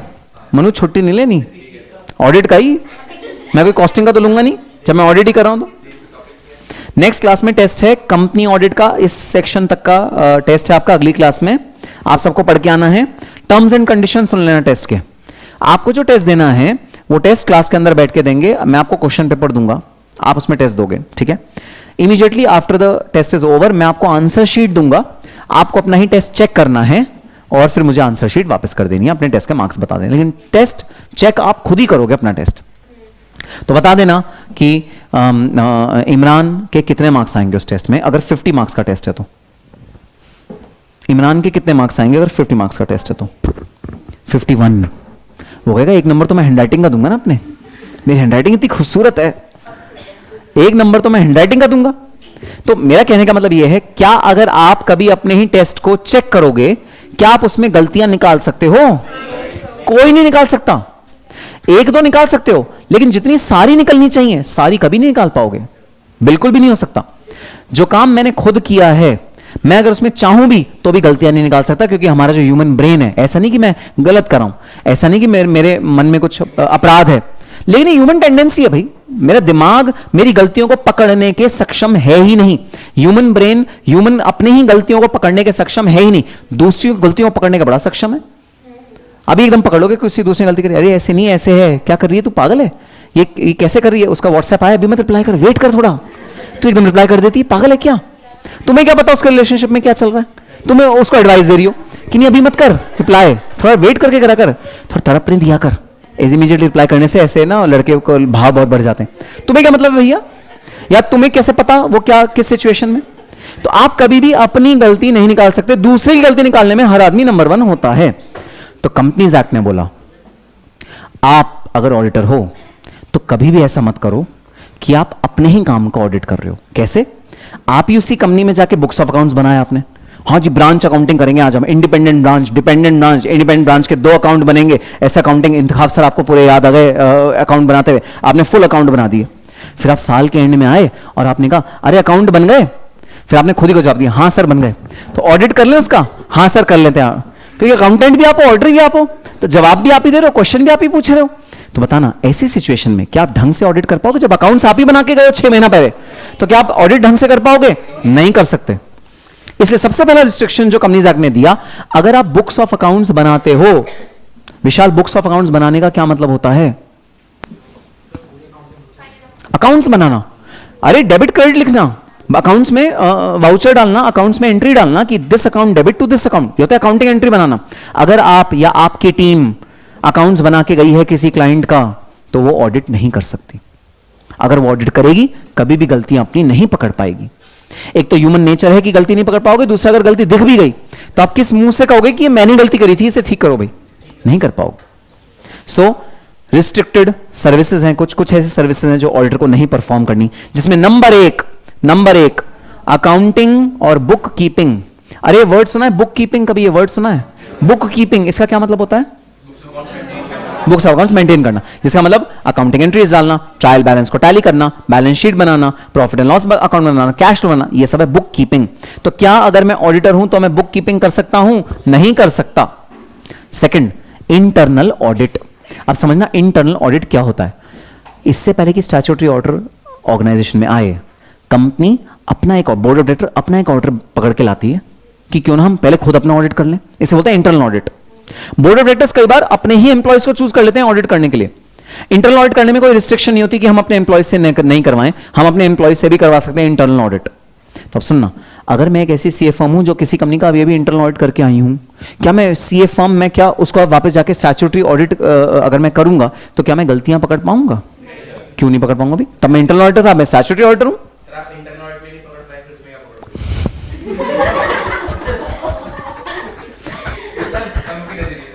नालायक। इंटरनल ऑडिट में तो आप कंपनी के अंदर ही रुके, तो गलतियां वगैरह होंगी आपस में होंगी, बट स्टैट्यूटरी तो आपको रिपोर्ट लिख के और सबके लिए। तो तुम्हारे कहने का मतलब यह है सर इंटरनल ऑडिट करते हुए आप ऑलरेडी गलतियां पकड़ चुके हो, अब जब आप स्टैट्यूटरी ऑडिट करने आओगे तो आप किस नजरिए से आओगे? अरे मैंने अभी तो ऑडिट किया था, अब इसमें कोई गलतियां नहीं है, आप इस नजरिए से आओगे। तो आप कभी दोबारा ऑडिट में वो अपना काम करके गए हो ना, अभी अपने तो इंटरनल ऑडिट करके गए हो, आप दोबारा उससे कभी ऑडिट करोगे तो आप गलतियां नहीं निकाल पाओगे। स्टैट्यूटरी ऑडिट तभी इफेक्टिव होगा जब कोई और पर्सन आए, आपने इंटरनल ऑडिट किया, कोई और पर्सन आए और वो स्टैट्यूटरी ऑडिट करके जाए। इसलिए नहीं कि मैंने तब गलतियां नहीं पकड़ी तो अभी नहीं पकड़ पाऊंगा, क्लास के बाद मिलना तो मैं बताऊंगा। Design and implementation of financial information system. Financial information system क्या होता है? जो वहां पर सॉफ्टवेयर यूज कर रहे हैं, टैली यूज कर रहे हैं, सैप यूज कर रहे हैं, ऑरेकल यूज कर रहे हैं, सुने हैं नाम? क्या है ये? अकाउंटिंग सॉफ्टवेयर्स हैं, ठीक है। आपने खुद ही वहां पर अकाउंटिंग सॉफ्टवेयर इंस्टॉल किया है, उसके सारे चेक्स एंड बैलेंसेस उसमें कैसे होना चाहिए, कौन एंट्री डालेगा, कौन चेक करेगा, कौन अप्रूव करेगा, कौन रिव्यू करेगा, ये आपने इंस्टॉल किया है। अब आप आ जाओ एज ऑडिटर, चलो अब मैं चेक भी करता हूं, क्या आप अपनी गलती निकाल पाओगे? नहीं निकाल पाओगे। तो अपना ही काम करा, ऑडिट किया, नहीं निकाल पाओगे। Restricted service. Actuarial services, actuarial services क्या होती हैं? एक्चुअरियल सर्विसेज होती हैं जहां पर हम लॉन्ग टर्म लायबिलिटी को असेस करते हैं। लॉन्ग टर्म लायबिलिटी होती है जैसे ग्रेचुइटी, सुना है कभी ग्रेचुइटी? डीटी में तो पढ़ा होगा। मनु क्या होता है ग्रेचुइटी? रूल्स बता दो ग्रेचुइटी के। ग्रेचुइटी होता क्या है? पता नहीं। ग्रुप 1 पढ़ा है, डीटीआईटी पढ़ा है? नहीं पढ़ा। सो ग्रेचुइटी क्या होता है? ग्रेचुइटी होता है जब एम्प्लॉय रिटायर हो रहा होगा तब कंपनी उसे एक मोटा बेनिफिट रिटायरमेंट के समय देगी, that is known as gratuity. ठीक है, अब वो ग्रेचुइटी तो पे होगी 60 साल बाद, 50 साल बाद, 40 साल बाद, जितना भी एम्प्लॉय जब रिटायर होगा। आज की डेट में मुझे बुक्स ऑफ अकाउंट्स में उसका प्रोविजन क्रिएट करना है, क्योंकि वो खर्चा है। जब हम पे करेंगे तभी नहीं, आज मुझे प्रोविजन बनाना है। अब भाई इतना आगे का मैं प्रोविजन कैसे बनाऊं? तो एक स्पेशलाइज लोग होते हैं जिन्हें बोलते हैं एक्चुरियल, उन्हें बोला जाता है तुम प्रोविजन बना दो भाई, क्योंकि ये प्रोविजन हमें कंपनी को बनाना मुश्किल होता है। एक्चुअल को बोला जाता है तुम बना दो ये प्रोविजन। अब बताओ, मैं ही एक्चुरियल हूं, मैंने बनाया प्रोविजन, चलो ग्रेचुइटी का प्रोविजन ये है, और मैं ही वापस आ रहा हूं और मैं कह रहा हूं अब मैं उस प्रोविजन को ऑडिट करता हूं, क्या सही है या गलत है? गलत है। मैं अपना ही काम वापस ऑडिट नहीं कर सकता। Next, investment advisory services. Investment advisory होती है भाई जहां पर आपको इन्वेस्टमेंट से रिलेटेड एडवाइजरी दी जाती है कि आप फिक्स एसेट खरीदो, या आप करंट एसेट में अपना पैसा डालो, या शेयर्स खरीद लो, या म्यूचुअल फंड्स खरीद लो, आप एडवाइस देते हो। ठीक है, वो एडवाइस सही भी हो सकती है और गलत भी हो सकती है। अगर मैं ही ऑडिटर बन के आ गया तो क्या मैं अपनी ही दी हुई एडवाइस को कह पाऊंगा तो गलत एडवाइस है, ऐसा नहीं करना चाहिए था? नहीं कह पाऊंगा ना। Again, self review threat. इस थ्रेट का क्या नाम होता है? थ्रेट का नाम भी यहां पर लिख लो, self review threat. Self review threat मतलब आप अपना ही काम को चेक कर रहे हो। सेल्फ रिव्यू थ्रेट, अरे वर्ड्स का मतलब समझ पाए? Normal English, self review threat, मैं अपना ही काम रिव्यू कर रहा हूं, ये एक बहुत बड़ा थ्रेट है मेरे लिए। ठीक है, फिर है investment banking services. Investment banking की सर्विसेज होती हैं भाई जहां मर्जर एंड एक्विजिशन की डील होती है, वहां पर वैल्यूएशन करते हैं कि कोई कंपनी को किस प्राइस पे खरीदना चाहिए। तो अगर मान लो अनअकैडमी आती है ब्राइट विजन के पास कि अनअकैडमी कह रही है हम ब्राइट विजन को परचेज करना चाहते हैं, ब्राइट विजन ने कहा तुम हमें क्या परचेज करोगे, हम ही तुम्हें परचेज कर लेते हैं। अनअकैडमी को ब्राइट विजन ने ऑफर दे दिया, अनअकैडमी ब्राइट विजन में मर्ज हो गई, तो अनअकैडमी जो वो प्राइस निकाल के लाएगी कि ब्राइट विजन कितना पे करे अनअकैडमी को कि वो परचेज हो जाए अनअकैडमी ब्राइट विजन में, वो परचेज प्राइस कौन निकाल के लाता है? इन्वेस्टमेंट बैंकिंग, इन्वेस्टमेंट बैंकर निकाल के लाता है। तो अगेन वही सेम पर्सन ऑडिटर नहीं हो सकता किसी ऑर्गेनाइजेशन का। और लास्ट है मैनेजमेंट सर्विसेज।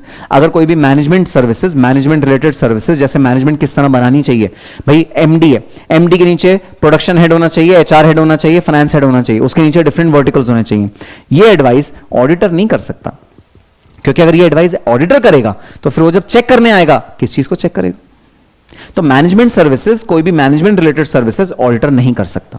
मतलब ऑडिटर ले दे के क्या कर सकता है? प्रोफेशनल सर्विसेज, टैक्स का काम करे, जाके टैक्स कंप्यूटेशन, कॉस्ट शीट बनाने का काम करे, ये काम करने में कोई दिक्कत नहीं है। ठीक है, लेकिन एडवाइस जहां देने की बात आ जाती है वो ऑडिटर नहीं दे सकता कंपनी को, क्योंकि सेल्फ रिव्यू थ्रेट आ जाता है। ठीक है, तो ये है भाई most important section of your syllabus, disqualification. इस सेक्शन में से 100% एग्जाम में क्वेश्चन आएगा ही आएगा। अब सुनो बात ध्यान से, जो वीडियो लेक्चर्स हैं जो आपके पास ऑलरेडी हैं या जिन बच्चों के पास नहीं है उनके पास मैं भेज रहा हूं, जो मैंने अभी अभी एग्जांपल्स आपको वर्बली बताए ना, एग्जाम्पल 1, एग्जाम्पल 2, एग्जाम्पल 3, मैंने वो वहां पर बोर्ड में सॉल्व करवाए हैं लिख लिख के। वो लिखे हुए सॉल्व आपके रजिस्टर में देखना चाहता हूं अगली क्लास में। ये मत सोचना सर वो तो दिमाग में हमारे, आप क्या बात कर रहे हो, मैं मनु भारद्वाज हूं, मैं पता है मेरा दिमाग एकदम जबरदस्त दिमाग है, मैं सारे एग्जाम्पल मेरे दिमाग में है सर, मेरे को लिखने की कोई जरूरत नहीं। ये सारे एग्जाम्पल आपके रजिस्टर में होंगे। ठीक है, जितने मैंने एग्जाम्पल दिए। क्या हुआ, तबीयत खराब हो गई तुम्हारी? सरदर्द क्यों हो रहा है? सरदर्द हो रहा है या फिर ये बहाना है कोई इंतजार कर रही है उसको जाने का? आज कौन सा डे है देख रहे हो? अभी सबके बैग चेक करो, बैग में कुछ ना कुछ होगा, चॉकलेट या रोज या टेडी। अच्छा कल था, चलो अच्छा बताओ वो रजिस्टर में लिखोगे या नहीं लिखोगे? सच सच बता दो, ऑनेस्टली बता दो। जो मैंने अभी एग्जाम्पल बताए ना ओरली, वो सब मैंने क्लास में डिक्टेट करवा के क्वेश्चन और आंसर की तरह लिखवाए हैं, क्या वो रजिस्टर में लिखोगे अपने? पक्का अगली क्लास में रजिस्टर में वो सारे एग्जांपल्स होंगे, क्योंकि बहुत ज्यादा जरूरी है, उसी में से क्वेश्चन बनेगा एग्जाम में, इस पूरे के पूरे सेक्शन में उसी में से क्वेश्चन बनेगा, ठीक है। अगली क्लास में रजिस्टर में होगा, ठीक है सर। चलो अब एक बहुत इजी सेक्शन जिसके बारे में तुम्हें मैंने लास्ट क्लास में ऑलरेडी बता दिया, रेम्यूनरेशन ऑफ ऑडिटर, ठीक है। अब बता दो जरा भाई, रेम्यूनरेशन मतलब फीस, ऑडिटर की फीस। तो एक बात बता दो, किसी भी पर्सन को जब अपॉइंट किया जाता है तो उसकी फीस डिटरमाइन करने का राइट किसके पास होता है? परफेक्ट, बड़ा सिंपल सा लॉजिक है भाई, जो अपॉइंट करेगा उसके पास राइट होगा उसकी फीस डिटरमाइन करने का, ठीक है। अब बता दो जरा, जो हमारे ऑडिटर्स हैं, स्टैट्यूटरी ऑडिटर्स, उनको कौन अपॉइंट करता है? पहले वाले नहीं, सब्सिक्वेंट शेयर होल्डर्स। तो बताना रेम्यूनरेशन फिक्स करने का राइट किसके पास है? अब मेरी अगली बात सुनना, अभी मैं अगला चैप्टर पढ़ाने वाला हूं, कॉस्ट ऑडिट। कॉस्ट ऑडिट है हमारा ऑडिट, ठीक है, जो हम लोग करेंगे। कॉस्ट ऑडिटर को अपॉइंट करने का राइट मैं तुम्हें एडवांस में बता रहा हूं, होता है बोर्ड ऑफ डायरेक्टर के पास, मेंबर के पास नहीं होता। बोर्ड ऑफ डायरेक्टर्स के पास होता है, मेंबर के पास सिर्फ अप्रूव करने का राइट होता है, ठीक है। तो बताओ, कॉस्ट ऑडिटर का रेम्यूनरेशन कौन डिसाइड करेगा? सिंपल, रेम्यूनरेशन का सिंपल प्रिंसिपल, सारे ऑडिट में सेम प्रिंसिपल मैं रिपीट करूंगा, जो अपॉइंट करेगा वही रेम्यूनरेशन फिक्स करेगा। बस एक चीज और ऐड कर देना, एक तड़का और लगा देना, ऑडिट कमेटी का सलाह ले लेंगे रेम्यूनरेशन डिसाइड करने से पहले, क्योंकि ऑडिट कमेटी क्या है? वो स्पेशल कमेटी गठन हुई है जो ऑडिटर्स को संभालने के लिए ही जिसका संगठन हुआ है, तो उसकी रिकमेंडेशन ले लेंगे। ऑडिट कमेटी बता दो, देखो इसका रेम्यूनरेशन हम इतना फिक्स करें, तुम्हें लगता है ठीक है? ऑडिट कमेटी की कहेगी हाँ ठीक है या नहीं ठीक है, डिस्कशन करेंगे, ऑडिट कमेटी से सलाह मशवरा ले लेंगे। समझ में आई बात? ठीक है, तो एक बार सेक्शन को पढ़ो। फर्स्ट ऑडिटर को कौन भाई अपॉइंट करता है? तो रेम्यूनरेशन कौन फिक्स करेगा? Subsequent auditors. अच्छा, मैं अगर बोलूं कॉस्ट ऑडिटर्स, मैं बोलूं सेक्रेटरियल ऑडिटर्स, नालायक है तो तुम्हें पता ही नहीं वो पॉइंट कौन करता है, वो तो मैं अगले चैप्टर में पढ़ाने वाला हूं। कैसे पता लगे बोर्ड ऑफ डायरेक्टर है मेंबर? कुछ भी, वो तो अगले चैप्टर में तुम्हें पढ़ाऊंगा अपॉइंट कौन करेगा सेक्रेटरी ऑडिटर, तब मेरे को जवाब देना रेम्यूनरेशन कौन डिसाइड करेगा। ठीक है, ठीक है सर, ठीक है, ये कुछ भी नहीं है। चलो, powers and rights of an auditor. देखो अब बहुत इजी सेक्शन है हमारे, ठीक है। जो सबसे बड़ा पहाड़ था, राक्षस था ना, राक्षस, वो चला गया है। राक्षस ने हमारे मनु भारद्वाज को एकदम वो कर दिया है, पूरा एग्जॉस्ट हो गया, वो एग्जॉस्ट हो गया एकदम। बेड दे दो ही सो जाएगा अभी। चलो, अब एक छोटा सा सेक्शन, पावर्स और राइट्स ऑफ ऑडिटर। ऑडिटर के पास कोई अधिकार भी होने चाहिए, ऑब्वियस सी बात है भाई। ऑडिट जैसा बड़ा काम करने जा रहे हो तुम कंपनी के पास, तो तुम्हारे पास राइट तो होने चाहिए, पावर्स होने चाहिए। पावर्स के बिना तुम काम करोगे कैसे? सो अब हम डिस्कस करने वाले हैं पावर्स और राइट्स ऑफ एन ऑडिटर। ठीक है, number 1, to access the books of accounts. ठीक है, मैं एक बड़े मजेदार वर्ड यहां पर लिखने वाला हूं जो तुम्हें बुक में मिलेंगे, यहां चार्ट में नहीं है क्योंकि चार्ट के अंदर मैंने वो लिखे नहीं। मैं कुछ मजेदार वर्ड्स लिखने जा रहा हूं। At all times access books of accounts at all times. Book में लिखा है, इसमें लिखने की जरूरत नहीं है। चार्ट चलो लिख लो, चार्ट में भी लिख लो, कोई टेंशन नहीं। आप सुनना जरा, सबसे पहला राइट ऑडिटर को क्या देना है भाई? सबसे पहला हक उसको क्या देना है?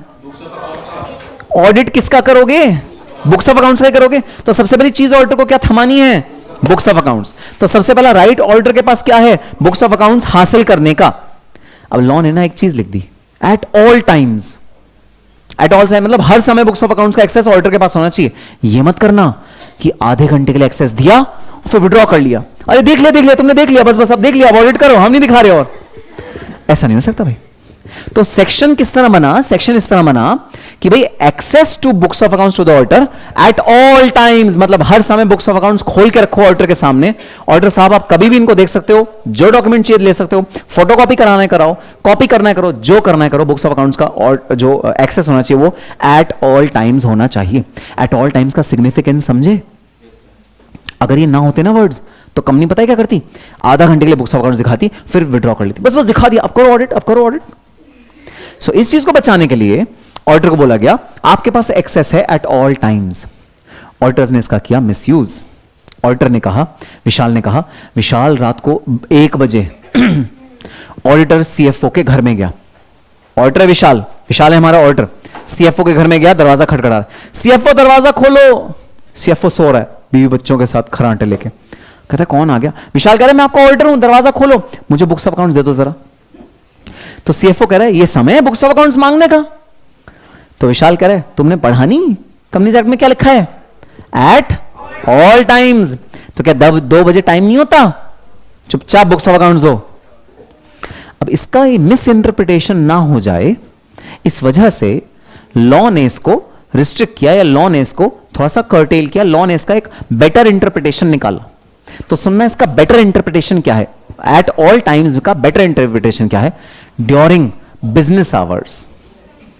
तुम झूठ बोलते हो, ठीक है, सच सच बता दो, तुम्हें ये वर्ड्स पहले से कैसे पता होते हैं?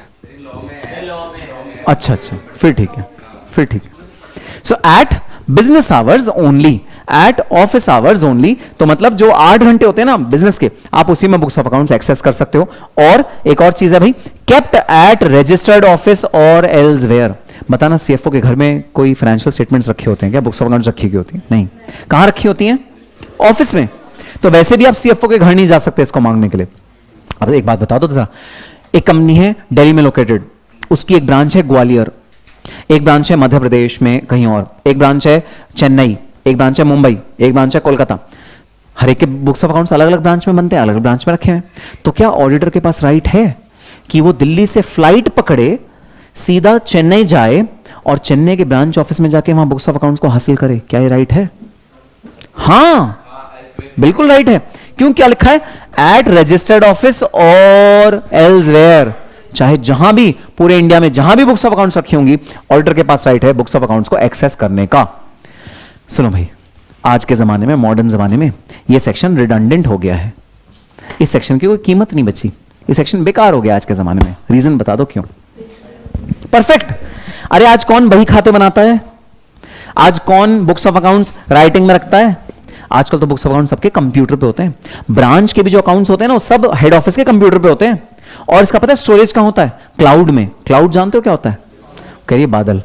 बादल नहीं, क्लाउड बादल थोड़ी। तुम्हें तो गुस्से में क्यों? क्या हो गया? वो गुस्से में हो, ऐसे देख रही है मुझे, इतना गुस्से में क्यों तुम? सुन रही थी? अच्छा। अरे बादल नहीं, क्लाउड का मतलब बादल नहीं होता। क्लाउड का मतलब है there is a storage mechanism whereby data which is provided to Amazon, which is provided to Google, which is provided to all the big software giants of the world. Data is stored at some country which you don't know. Data आपका एक ऐसी country में stored है जो आपको पता ही नहीं है. मैं आपको बता देता हूं, Amazon जिस कंट्री में डेटा स्टोर करता है उसका नाम है नेदरलैंड्स. ऑस्ट्रेलिया और नेदरलैंड्स, दो जगह Amazon अपना डेटा स्टोर करता है. इनके सर्वर्स हैं जो नेदरलैंड्स और ऑस्ट्रेलिया में है. ठीक है, और भी कई सारी जगह पे इनके सर्वर्स हैं, वहां आपका डेटा स्टोर्ड है. आपका डेटा इंडिया में है ही नहीं, लेकिन आपको पता भी नहीं आपका डेटा क्या है, इसलिए बोला जाता है क्लाउड. भगवान जाने, तो भगवान की मर्जी है भाई, भगवान जाने हमारा डेटा कहां है. तो वाली बात कहते हैं क्लाउड है, क्लाउड में है डेटा. तो आज के जमाने में ये सेक्शन बेकार है. ये एट रजिस्टर्ड ऑफिस और एल्सवेयर बेकार है, क्योंकि ऑर्डर को फ्लाई करके कहीं जाने की जरूरत ही नहीं है. सारा का सारा डेटा ऑर्डर को हेड ऑफिस में मिलेगा उसके सिस्टम में, क्योंकि ब्रांच का डेटा ब्रांच में नहीं है, ब्रांच का डेटा तो क्लाउड में है, हेड ऑफिस का डेटा क्लाउड में है. और उसका एक्सेस कैसे होगा? क्लाउड में जाना पड़ेगा क्या उसको एक्सेस करने के लिए? कंप्यूटर पर जाएगा, आपके अपने सिस्टम पर जाएगा. ठीक है, तो लेकिन एग्जाम में अगर आ गया कि access to books of accounts, तो लिखोगे रजिस्टर्ड ऑफिस एंड एल्सवेयर, या लिख दोगे बेकार सेक्शन है, क्लाउड पे स्टोर होता है. हाँ प्लीज, ठीक है, आपको लिखना है रजिस्टर्ड ऑफिस और एल्सवेयर, ऐसा लिखना बेकार सेक्शन है, क्लाउड पे डेटा, आजकल तो जरूरत ही नहीं है सेक्शन की. ठीक है, नेक्स्ट, राइट टू इंक्वायर. क्या इंक्वायर करने का राइट है हमारे ऑडिटर्स के पास? ऑफ कोर्स, सबसे बड़ा तो ये राइट है भाई. आपको चेक करना है, बताओ भाई कि आप ये वाली ट्रांजैक्शन आपने कितने रुपए की करी, लाओ जरा वाउचर्स दिखा दो. तो इंफॉर्मेशन और एक्सप्लेनेशन लेने का राइट ऑडिटर का है. अच्छा, एक चीज बता दो, ऑडिटर के पास ये इंफॉर्मेशन लेने का राइट सिर्फ सीएफओ से है, या फाइनेंशियल टीम से है, या ऑर्गेनाइजेशन में किसी भी पर्सन के पास ऑडिटर जा सकता है और ले सकता है? परफेक्ट. ऑडिटर चाहे तो एचआर डिपार्टमेंट के पास भी जा सकता है, ऑडिटर चाहे तो रिसेप्शन पे भी जा सकता है, रिसेप्शनिस्ट से भी कोई डेटा लेना है वहां से भी ले सकता है, ऑडिटर चाहे तो प्रोडक्शन हेड के पास जा सकता है, लाओ मुझे डेटा दे दो. कहीं से भी ऑडिटर के पास राइट है इंफॉर्मेशन अक्वायर करने का, इंफॉर्मेशन और एक्सप्लेनेशन. ठीक है, then right to receive notices and attend and be heard at the general meeting. Auditor के पास राइट है कि एक तो वो नोटिस रिसीव करे, ऑडिटर नोटिस रिसीव करे जनरल मीटिंग के अंदर, जनरल मीटिंग कब कब हो रही है, ऑडिटर को ये बात पता लगे, उसका नोटिस ऑडिटर के पास रिसीव हो। सबसे पहला तो ये राइट है ऑडिटर के पास to receive the notices of a general meeting. Secondly उनको अटेंड करने का राइट है। तो तीन राइट है, तीन राइट। इस एक राइट में तीन राइट छुपे हुए हैं। Receive notice, number 2 attend general meeting, number 3 to be heard. Correct. तीन पावर्स इसमें जुड़े हुए हैं, तीन पावर्स एक पावर में। क्यों? क्योंकि अगर ऑडिटर की बात सुनी ही नहीं जाएगी, अगर ऑडिटर को अपना बात रखने का मौका ही नहीं दिया जाएगा, तो फिर ऑडिट किस बात का, फायदा क्या फिर? तो ये तीन राइट्स हैं जो ऑडिटर के पास हैं, जो ऑडिटर एक्सरसाइज कर सकता है। ठीक है sir. Then right to report to the members, अपनी ऑडिट रिपोर्ट मेंबर्स को फर्निश कर सकता है। ऑडिटर मेंबर्स को ऑडिट रिपोर्ट देके उनको अपना सारी चीजें बता सकता है। राइट टू रिपोर्ट है, ऑडिट रिपोर्ट लिखने का राइट है। अच्छा, ये बड़ा इंपॉर्टेंट राइट है, right to lien. Right to lien, सुनना है लियन क्या होता है। ठीक है, आपने फीस नहीं दी ब्राइट विजन एकेडमी को, ठीक है, आप पढ़ते जा रहे हो, मैं डेमो है अभी, अरे डेमो है, रुको, डेमो है अभी मैं डेमो है, मैं डिसाइड कर रहा हूं, आपने फीस नहीं दी, तो क्या ब्राइट विजन एकेडमी के पास राइट है आपकी घड़ी उतार के अपने पास रखने का और ये कहने का आप जब तक फीस नहीं हो तब तक घड़ी हमारे पास है? क्या राइट है? नहीं है, लीगली राइट नहीं है। राइट टू लियन क्या होता है? किसी की चीज को हड़प लेना और कहना कि जब तक आप अपनी फुल पेमेंट नहीं कर सकते ये चीज हमारे पास है। लीगली ये राइट किसी के पास नहीं होता अनलेस अनटिल कॉन्ट्रैक्ट में लिखा हो, या तो कॉन्ट्रैक्ट में लिखो कि बच्चा अगर फीस नहीं देगा तो हमारे पास राइट है बच्चे की घड़ी रखने का या मोबाइल फोन रखने का, वरना ब्राइट विजन के पास राइट नहीं है। अब सुनना, ऑडिटर के पास ये राइट है, इवन अगर ऑफर लेटर में ना भी लिखा हो, इवन अगर कॉन्ट्रैक्ट में ना भी लिखा हो, तो भी ऑडिटर के पास राइट है। अच्छा, ऑडिटर कौन सी घड़ी या वहां का कोई एसेट रख लेगा? कोई घड़ी एसेट नहीं, उसके डॉक्यूमेंट्स रख लेगा जो उस कंपनी के होंगे, बुक्स ऑफ अकाउंट्स और डॉक्यूमेंट्स अपने पास रख लेगा।